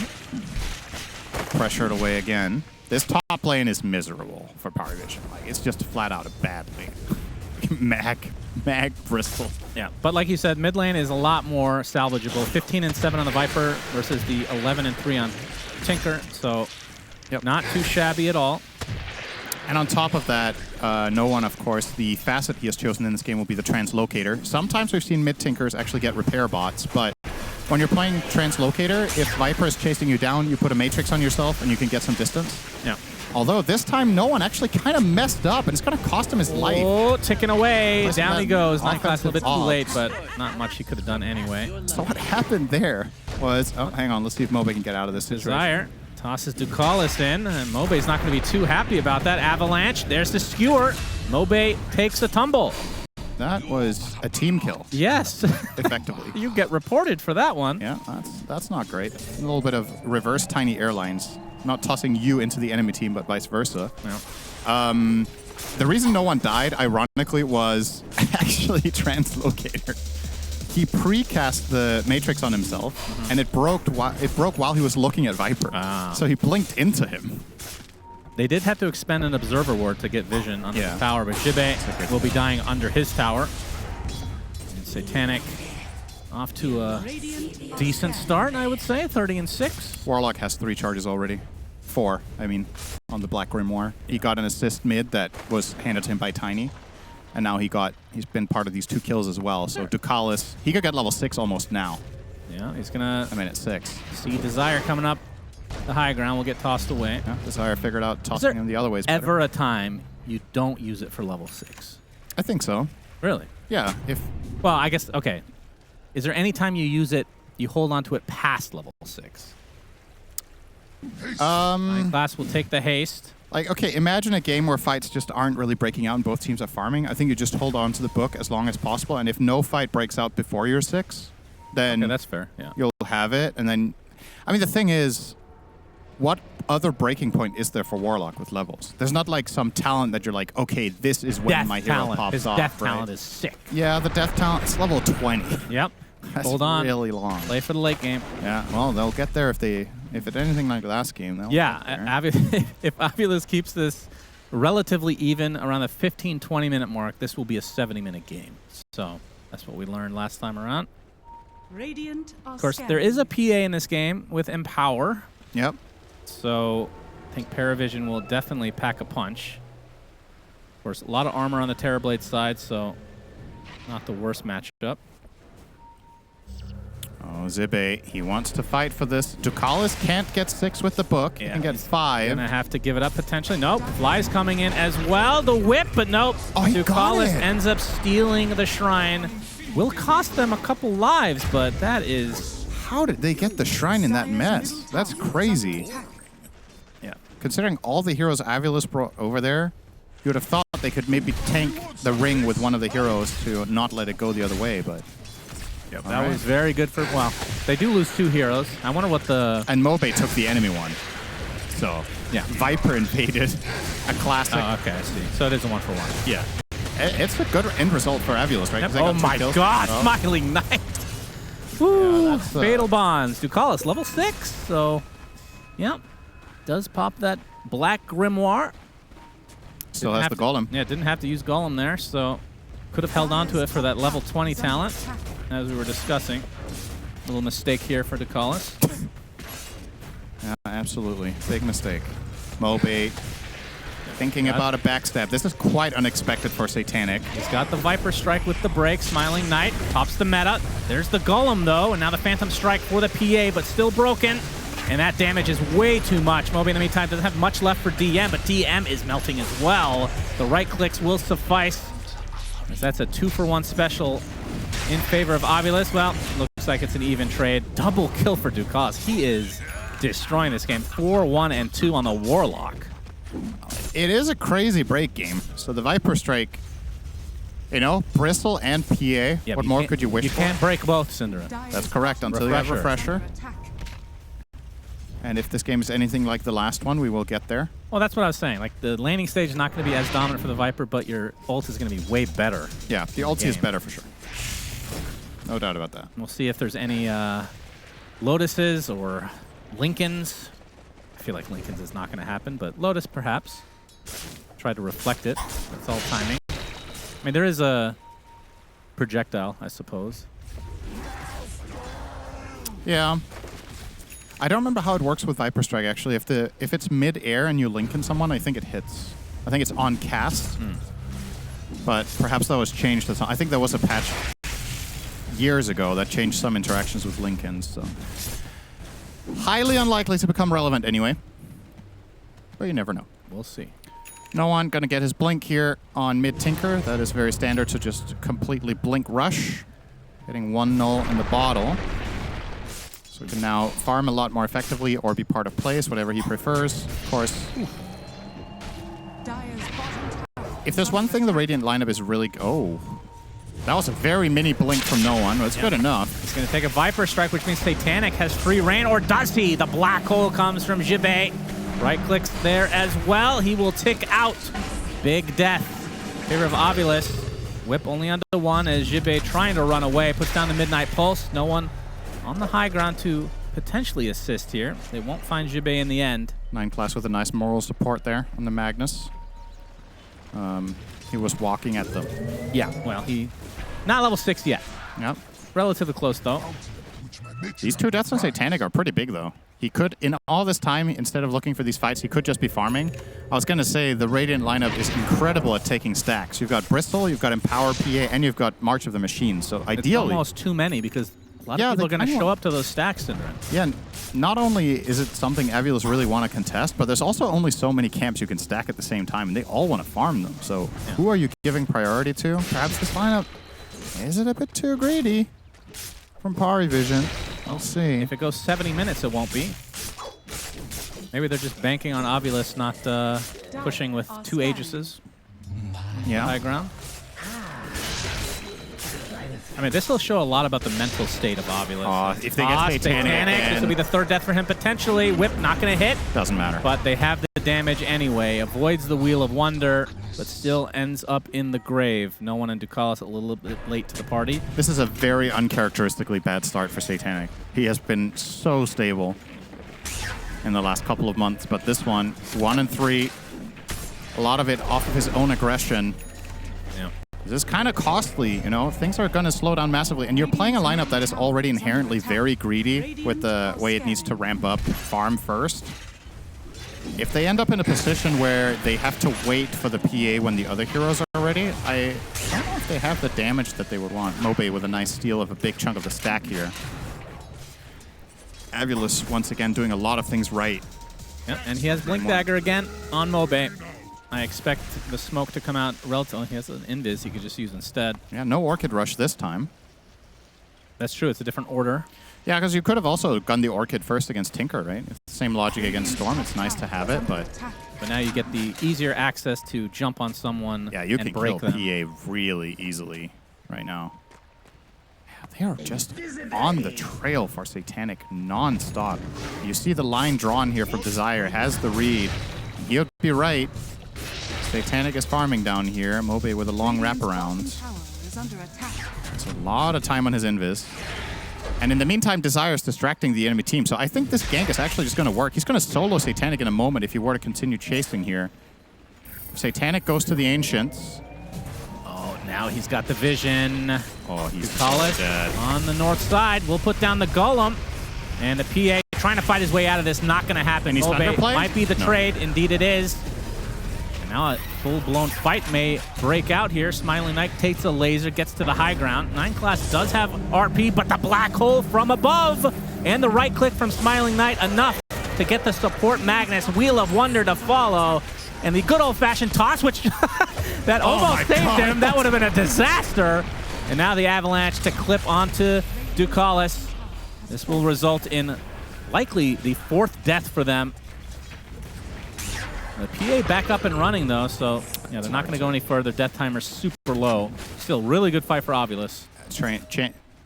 Chasing through the march is ill-advised. So, yeah, very well done. Viper Strike available again. The Phantom Strike there, though, and Mobe forced back. Still, this is really annoying for Satanic.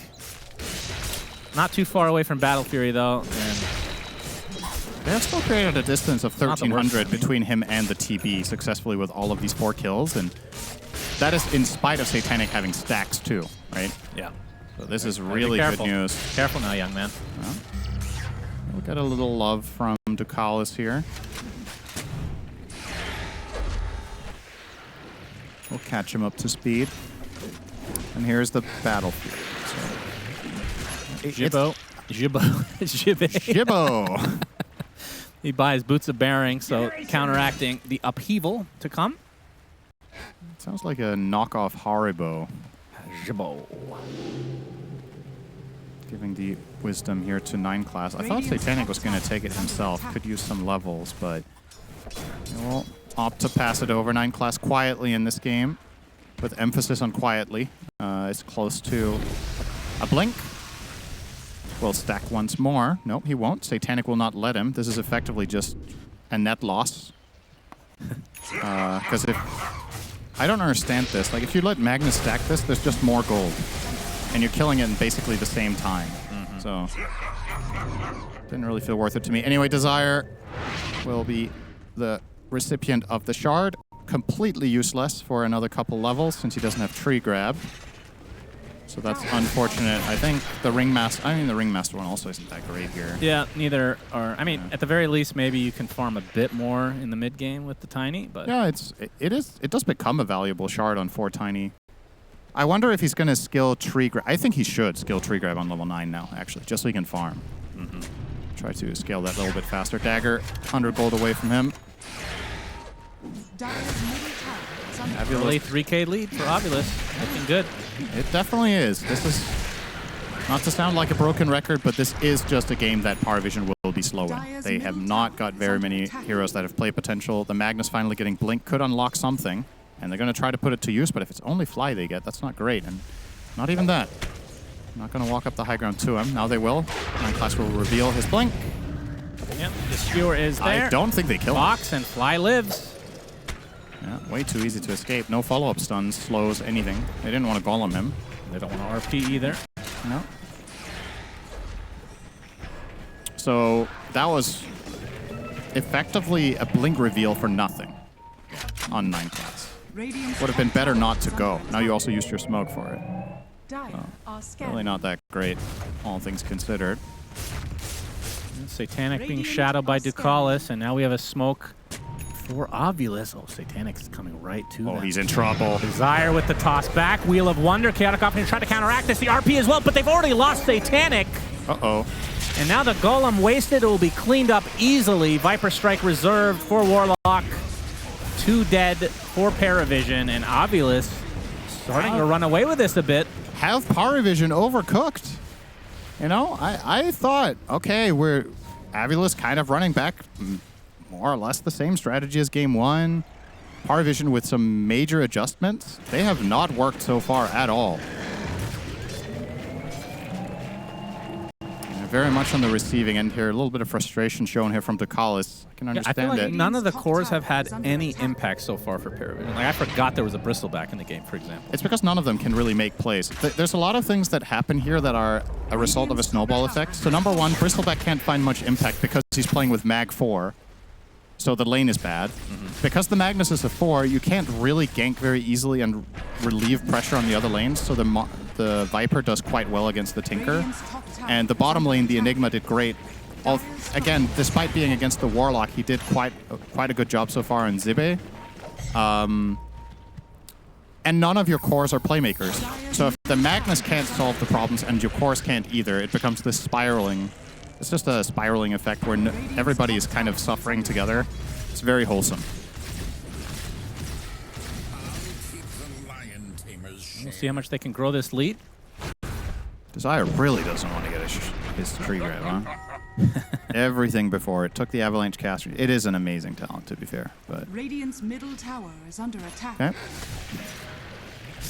Now, this will definitely be a challenge for PARIVISION. When the early stage of the game goes like this, playing from behind with a greedy lineup tends to be very difficult. So all of the initiation and all of the initiative is on the enemy team.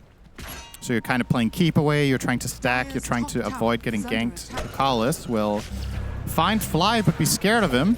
Understandably so, he has no information. Coming in, Wheel of Wonder onto the Warlock. Actually missed that. Yeah, he's just going to try to walk away, but the rest of the team catches up. Defense Matrix not going to be enough, but Mobe linking in with the Viper Strike as the Whip trying to finish off Decisive, but they get the bigger kill onto the Tinker. Either way, 2 kills for AVULUS. Lead continues to grow.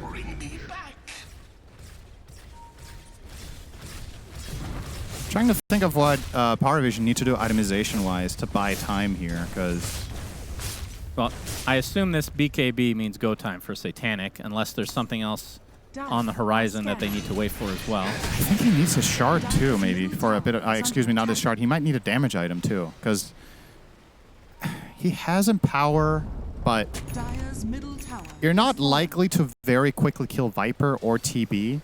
And as we've already seen in this game so far, the other cores in his team are very difficult to rely on outputting much.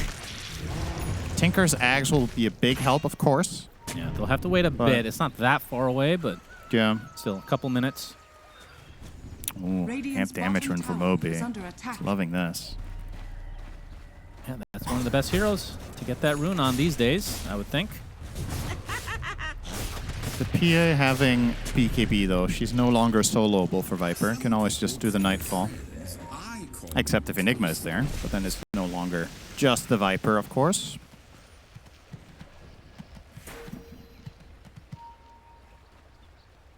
And Satanic constantly being shadowed by Decisive. Yeah. I mean, that's the good thing here for PARIVISION, is that I actually think it's rather obvious for the supports how to play here. I think the Warlock just needs to either break smokes or play around the PA and just buy time. And if Decisive dies a couple of times, so be it. And for the Magnus, similar story. Try to push out the waves a little bit whenever you can, whenever you have a moment of breathing room. Then, yeah, there you go. He's gonna eat the gank. It's kind of whatever. Easy kill for Zibe and company. And in the meantime, Mobe off on the sides of the map hunting for a victim. Could maybe find no one here. Yeah, Viper Strike. Yeah. Attempting to TP. It's going to be close. Dunzo. That's that amp damage rune. Important to find that kill. And Mobe's 8 and 3. This is a lot of kills to have on Viper. This, as we've talked about, generally doesn't dominate in the way you're used to seeing from the past. But yeah, they're playing a little bit with DM. Whip not going to force them to look at the Wheel of Wonder, but Zibe is here along with good amount of members of AVULUS, but Satanic and company show up, and he actually jumps right onto Zibe, crits him to death, pops the BKB in retreat. That was a quick one. Damage item needed? Doesn't look like it there. Well, not if you get to jump an isolated Enigma. Sure. You can kill that guy. Yep. But the TB, you can't do that too. And the Viper, you probably also can't, because he's just going to immediately Ghost Scepter and ult you. Yeah. So he found the right core target. He found the one core he can do that to, but even then, he still has to use his 9-seconder just for that one kill. But it's something, and it's buying time. That is still going to be the name of the game. I want to say for another 15 minutes, PARIVISION probably just as much as they can farm. The less they fight, the better, I think. They will take an opportunity if given it, but I don't expect them to do a lot of aggressive smoke moves. Tinker Ags is 100 away. 9 class is going for the Shadow Blade. I thought maybe he was going to go Ags. Because, again, you look at the Radiant lineup, there's so little catch. I really feel like Magnus might need to buy Horn Toss here. But he's committed. He bought the Shadow Amulet first. So if he wants an Ags, it's ways away. We're talking like 20 minutes. 15. Mid tower pressure. Going with Smiling Knight. The TP illusions once again. Quietly, just like in game number 1. Smiling Knight very stable on this hero. Knows how to play the map, knows how to itemize and farm it up. He's accelerating at a good pace with the Demon Zeal picked up, of course, as soon as he could. Yep, and going for MKB next. All right, they're just going straight Roche here. I kind of like this. Again, you're making the read that, well, PARIVISION don't want to do anything. They're going to scan them out and smoke and not go there. They're trying to get the top tower as the trade because they feel like the fight is too difficult. Just not online with their heroes yet. And they will concede an Aegis. Who will get it? Looks like Terrorblade is in position to pick it up. Yep, looks to be the case. There it is. First Aegis the way of AVULUS. And you can see the smoke from PARIVISION. They're looking for some straggler to maybe TP up here and defend. And they can just jump. Well, Desire will be up here, but he's not going to the wave. He's not juicy either. They're looking for a juicy target. Yeah. Dire's top tower is under attack. SNY now online for Satanic. Desire, please pick up a tree. You have the shard. You have the skill point. Just pick up a tree. Wants to save that 40 mana Cinderin, okay? Well, he's almost full mana. Radiant's bottom tower. He's done the math. He's going to need it. Did he not realize he got the shard? It's possible. Is that really possible? Anything is possible. Have you talked to these pro players? Bro, pick up a tree! Yeah, let's. Okay, he's about to hit. Okay, he took the Watcher. Is he going to hit a creep now? Surely he gets inspired to use... Oh, he threw... Oh my, he only wants to pick up a tree to pick for wards. Okay. Hell yeah.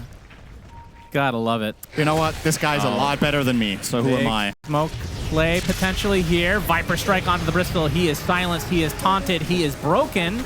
And they have the damage. Very nice played from AVULUS. And they should probably think about potentially pushing here with their Aegis, but you always got to be cognizant of the Magnus. Oh, yeah. Well, ideally for them, they get a deep ward behind the tower to prevent any shenanigans from 9 class. And this laser's super annoying. Yeah, it's not easy. I mean, this MKB, not just for PA, but for the laser as well. It's going to be quite nice for Smiling Knight. It's a complete mandatory pickup, despite being Terrorblade. You don't really like buying this item, but you just have to. The Bloodthorn is not going to cut it here. You need reliable attacks all game. With True Strike. Did you like the True Strike Rapier? Yeah, that was fine. Why? No, it just reminded me of that. It's like, that used to be what you bought for True Strike in late game on some carries. You just... MKB was barely purchased in that patch because you would rather buy Rapier. I mean, that's true. It did kind of step on MKB shoes for late game. Kind of removed it. Maybe it's for the best. Oh, easy find. Yeah, that is a support Magnus that is no longer. Might give them some confidence to push here now. Now there's no skewer play until he buys back. And that is indeed the case. Smiling Knight gets to work. Gets lasered. Yep, that is what has kind of prevented them from pushing, it feels like, along with the March. Oh, actually, backdoor here. Smiling Knight. I believe the MKB is being delivered now. He still has 2 minutes on the Aegis. Tower's gone. Finally get the tier 2. Satanic Radiant's middle tower has thought fallen. he was looking for something, but gonna continue to farm away his namesake. Wise choice there from no one. He was channeling a TP top and canceled it. Mobe was waiting in the wings here, trying to spring a trap. Wheel of Wonder on Ducalis. Forced to look at it with the whip. Mobe makes his way over. Always nice to have Eidolons that you can just semi-reliably TP to.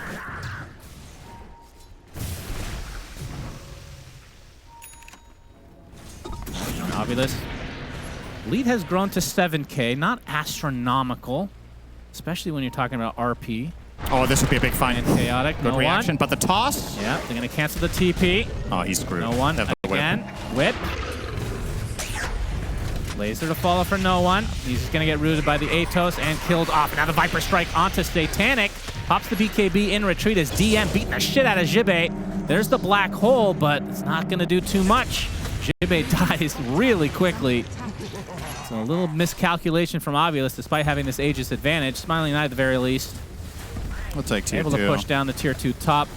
Yeah. That is, yeah, that's all the tier 2s now. Like you said, the 8K lead might not seem like that much, but I'm more focused on, rather than the goal, just how the map is breaking down. Like, PARIVISION just don't have access to, I want to say, more than 30-40% of the map, so they should just get out-farmed over time. And as much as they can try to itemize their way out of their problems, so can AVULUS, absolutely, in this game. The only hero that can't reliably ever solve his problem is Enigma. You can never get a reliable black hole against Warlock as long as he is in a good position. He's just always going to be able to cancel it. But the other heroes can try to buy items that are good against PA to sustain. You can itemize against Tinker, you can get Dispels, you can get just raw health is very good against that hero to an extent, or at least just, you know, overall tankiness, and you just need to outlast his BKB so that you can deal with him. And this does become a farm fest. I do think AVULUS should be getting just that much more out of the map that it would be all right. No one. There's the smoke.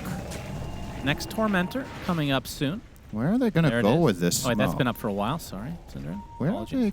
What's the plan here for PARIVISION? They smoked up, and then they're running in circles and going back. So not fancying any opportunity, and that should just be a clean Torm now. As soon as AVULUS sees some key heroes out on the map, so far nobody's showing. But in a moment, Satanic will be hitting the mid wave, and that should be a dead giveaway for Smiling Knight to good to work. And he just cleaved mid. Did they notice, though? They have to go to the other side. The Tormentor's moving. Or no, it isn't, actually. They didn't kill it that early. Guys, this is... It's daytime. I'm stupid. I forgot. I was like, it's every... It's okay. I also had a mess up. It's tough. I get a mulligan on that one. All right, Mobe gets the shard, so that's something he would have wanted to buy at some... What is that in reference to? What is he laughing about? He's been getting dumpstered all game. He's 0-4-1. What is there to laugh about, no one?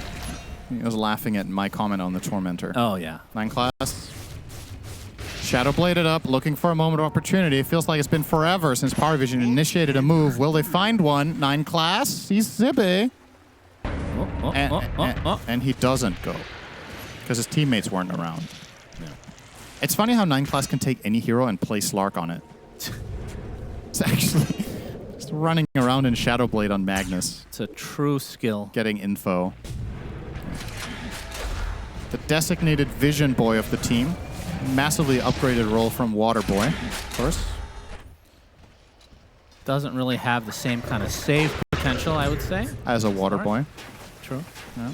Hey, hydration is very important, Syndra. Mm-hmm.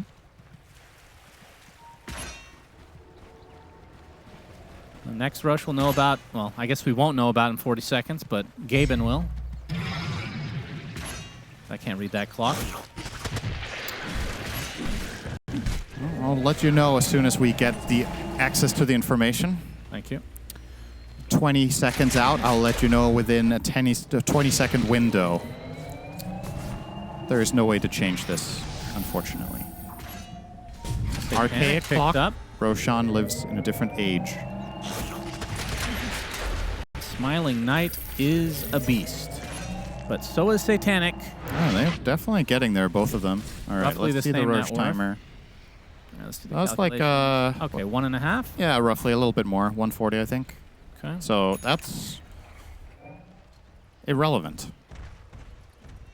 Almost. So is this Roche timer for us visually right here. All right, PARIVISION. They're making a move, ladies and gentlemen. They have invaded, they have placed a ward, and AVULUS are not there. They are not. All 10 heroes smoked. Well, Tinker's bottom. There's one hero there. It is Jibbe, if they spot him. Nope. Like ships in the night, it seems. Like sibs in the night. He's out. He's keeping bottom. So Ducalis on the Warlock is about 1,200 for finishing Ags.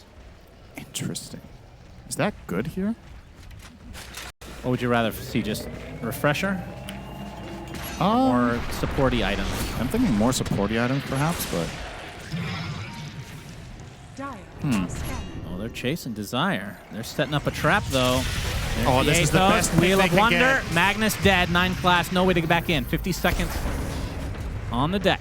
they have no playmaking on PARIVISION. Just get out. You know, if Mag gets caught, they can't catch.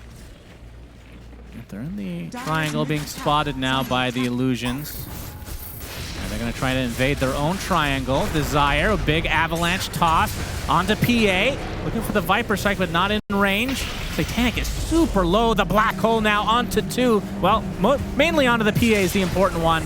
Gets the kill. And I believe that Facet actually came into play for the Tinker as DM.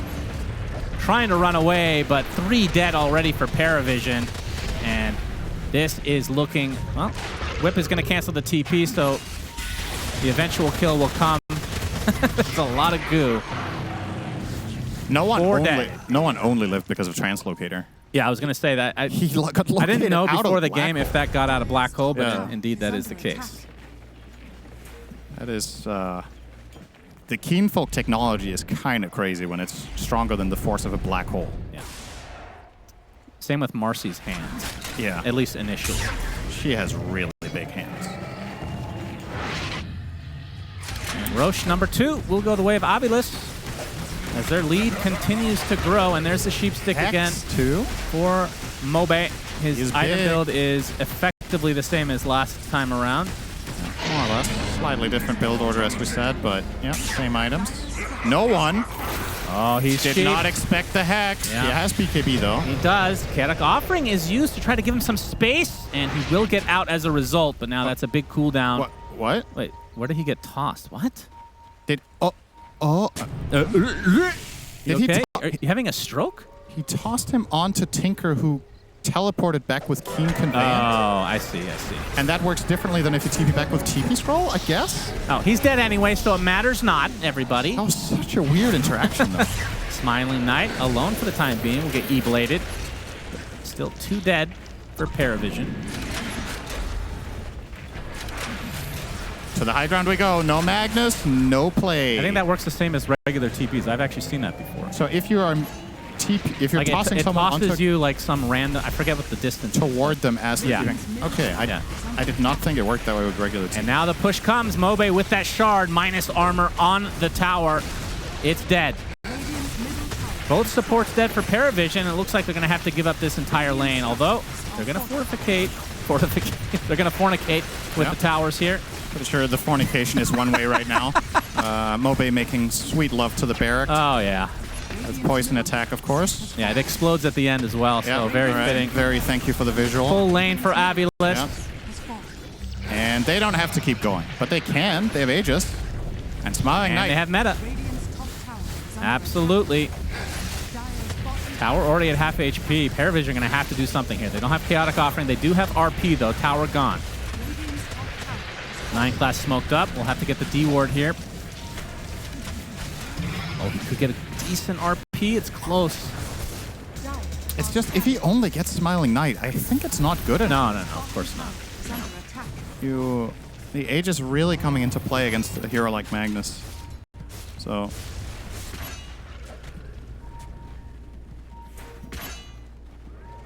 It's really weird to watch one of the world's absolute elite teams be unable to do anything. Viper, man. It's all Viper, baby. Yeah, I don't know. It has looked good. Yeah. And that's without lane domination as well. Yeah, without a doubt, like, the lineup of AVULUS has just been crushing them, and Viper plays a major role in that right here, but can't help but feel that now that we have seen the game play out, Dire's bottom tower maybe PARIVISION overcooked a little bit with the 4 mag. A little bit too cute, perhaps. Yeah, I just think it's possible that if their laning stage went better, they would be playing the game quote-unquote in a normal fashion, but if anything goes wrong for this lineup, you just have so little to work with. All right, they're going to RP the support Tiny. After all of that, that's all they're going to get. Although he Will they get him? I believe so. Shockwave will get him. He was close to being able to blink there. 60 seconds of no Tiny. Still, if you cut that out of the Aegis, still a full minute to try to take a fight. There's the Aghanim Scepter, though, for Ducalis. We'll see how much impact that will have. I kind of agree. This feels a bit iffy.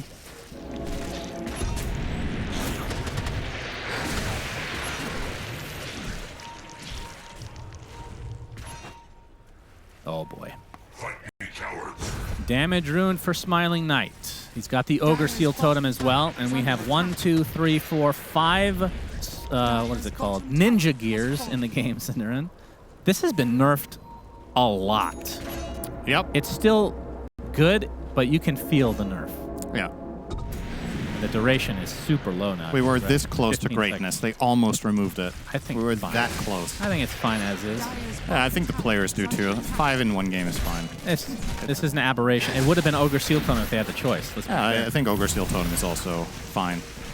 Don't worry about It it. was up to you. We just delete everything in the game. And Not be playing everything. calm. No. Still with the damage rune. I have a moderate approach. I think I'm Now the meta. making reasonable requests here. Shockwave. Not going to use it to pull him in, though.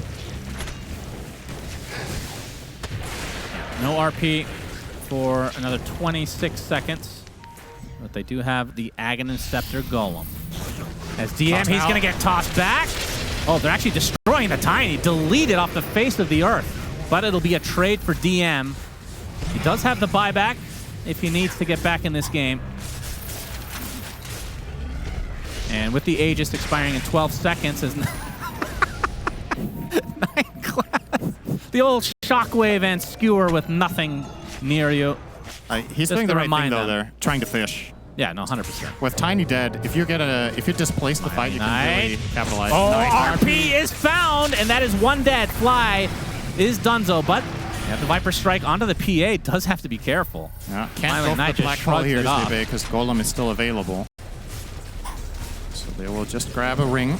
See, this is where, I mean, Warlock's not going to farm nearly as fast as an Enigma, so I feel like the Refresher, you know, you burn one, get the Chaotic Offering, Refresher, second black hole, they can't stop. He needs a lot of items before he gets there. He does not have enough mana at all to support a Refresher right now. No, that's his fault, Cinder, for buying all these mana-intensive items, you know? Such as... The pipe. Oh, yes. That's right. That extra 150 mana could be saved. Yeah.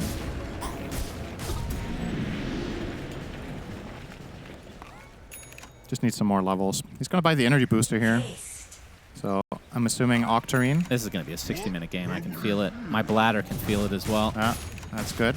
I was wise. We were about to cast the game, and I was like, I should probably quickly... No, you just have a feeling this could go late. Yeah. One of One us is hexed. Viper Strike on him is going to force out the BKB. And the Translocator comes into effect. And they continue to come into effect, but they still have the blinks to get on top of him. Another laser, he's going to drop. Does have the buyback. And they do have Chaotic Offering, of course, which at this point, it does feel like he's just waiting for Black Hole. It's kind of what you have to do. I feel like 2/3 of 9 classes gameplay that I've been seeing is just either invis or skewering away. Yep. There is one, though. Yeah, Desire with the toss back, and the Wheel of Wonder is there as well. 9 class dead. Tinker buys back into the game. Satanic. Trying to be dealt with here. They're going to buy back fully onto everybody. Laser, there's the Chaotic Offering. Ogre Steel Totem to save his Jibe. The Black Hole not doing anything. And now the E-Blade into the Sunder. Smiling Knight still with half HP. Going to take a crit. Going to take another one potentially. And the laser is going to finish things off. So big kill for PARIVISION. They need to get more out of this, though. Looks like they'll only get the one. Obviously a valuable here to kill, but that requires some buyback. So I gotta read, what happened to the black hole? I think he missed it and then insta-canceled. No, but like he missed it by 700 range or something. Yeah. Oh, he did. Was he anticipated a blink coming in from? Did I misread the situation? I thought it wasn't even close to anything. Yeah, I saw it the same way. All right, I gotta see a replay of this if we can get that. I just don't understand. Like sometimes, obviously sometimes players just mess up, but that was so ridiculous. There must have been something else. Like I can't believe it. How far away that was. Oh boy, another one. All right. All right, Satanic is ready to defend his high ground for 30 minutes. Sit in base. At least this time he has Phantom Strike, so some mobility. Oh, he spotted. Oh! Boy, let's miss Quick another fingers. one. Very good. Gracious me, oh my. The bigger the spell, the harder they miss. But PARIVISION are going to try to force out this buyback. They have 35 seconds to work with. Dude, they have a dinner arrangement. They're running out of time. Game 1 went too late. Fortification comes out. Now Rapier Rush to try to finish. I don't think he's going to be buying back here. So this should be mid lane, which will even the mid lane department at the very least. Yep, more or less. Still a ranged barracks, of course. Okay. Now Satanic, back to the base you go, my friend. Okay, let's have a look here. What happens here?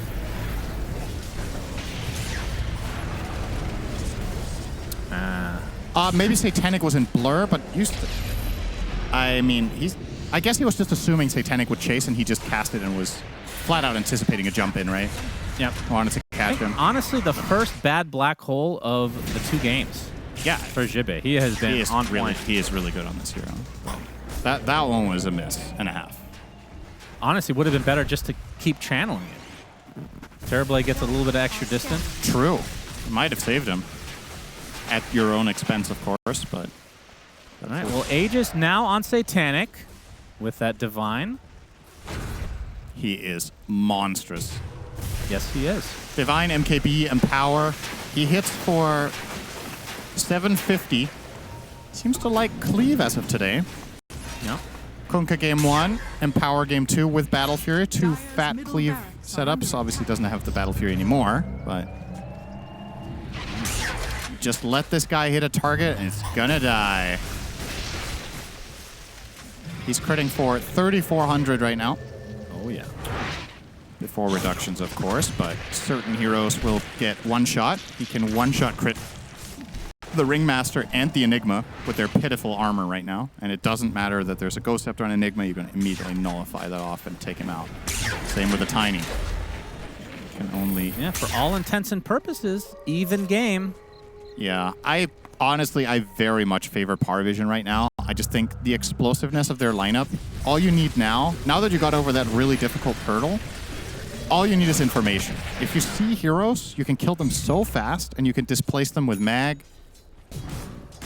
And in the meantime, your lineup is relatively sustainable. Bristleback, Tinker, you have the Warlock Golems to buy a little bit of time whenever needed. I think you're in a pretty good position here. That's going to be bad news for AVULUS. They came into this, I believe, 3-5. Game 1, we thought that they should have taken. And this game, definitely have had a good chance and still do. This is one of those series where if AVULUS lose, it just feels twice as bad almost because you were so close twice.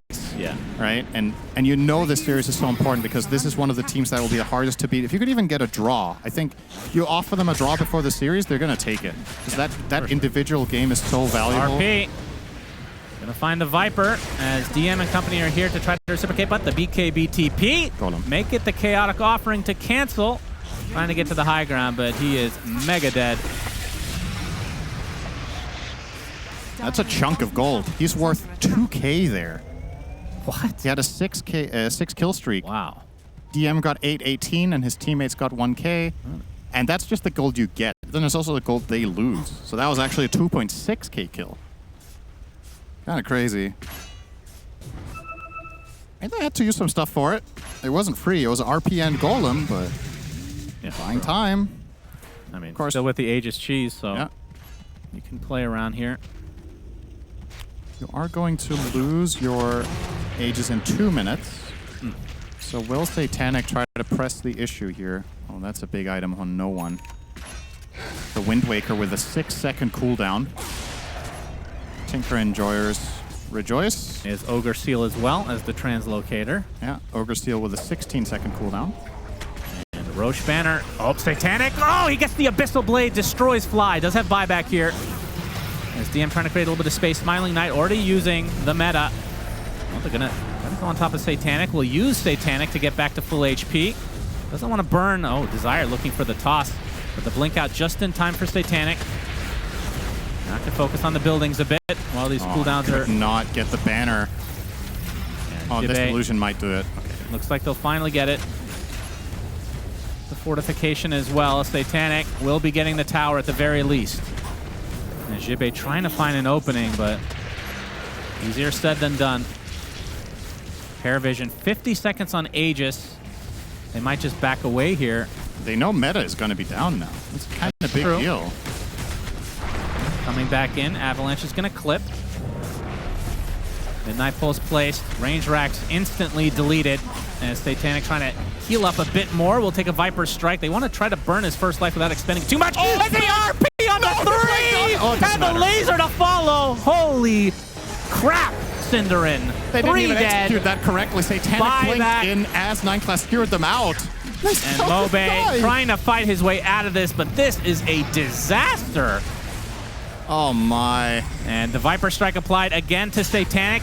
Smiling Knight into the base he goes, has to sunder a teammate just to survive, and there's the black hole onto 3, but where is the follow-up? 2 seconds, 1. It's very close. He's going to get the Yules up, healing up as a result, and now he's full HP. Into the fountain he goes, but 9 class going fishing with the skewer.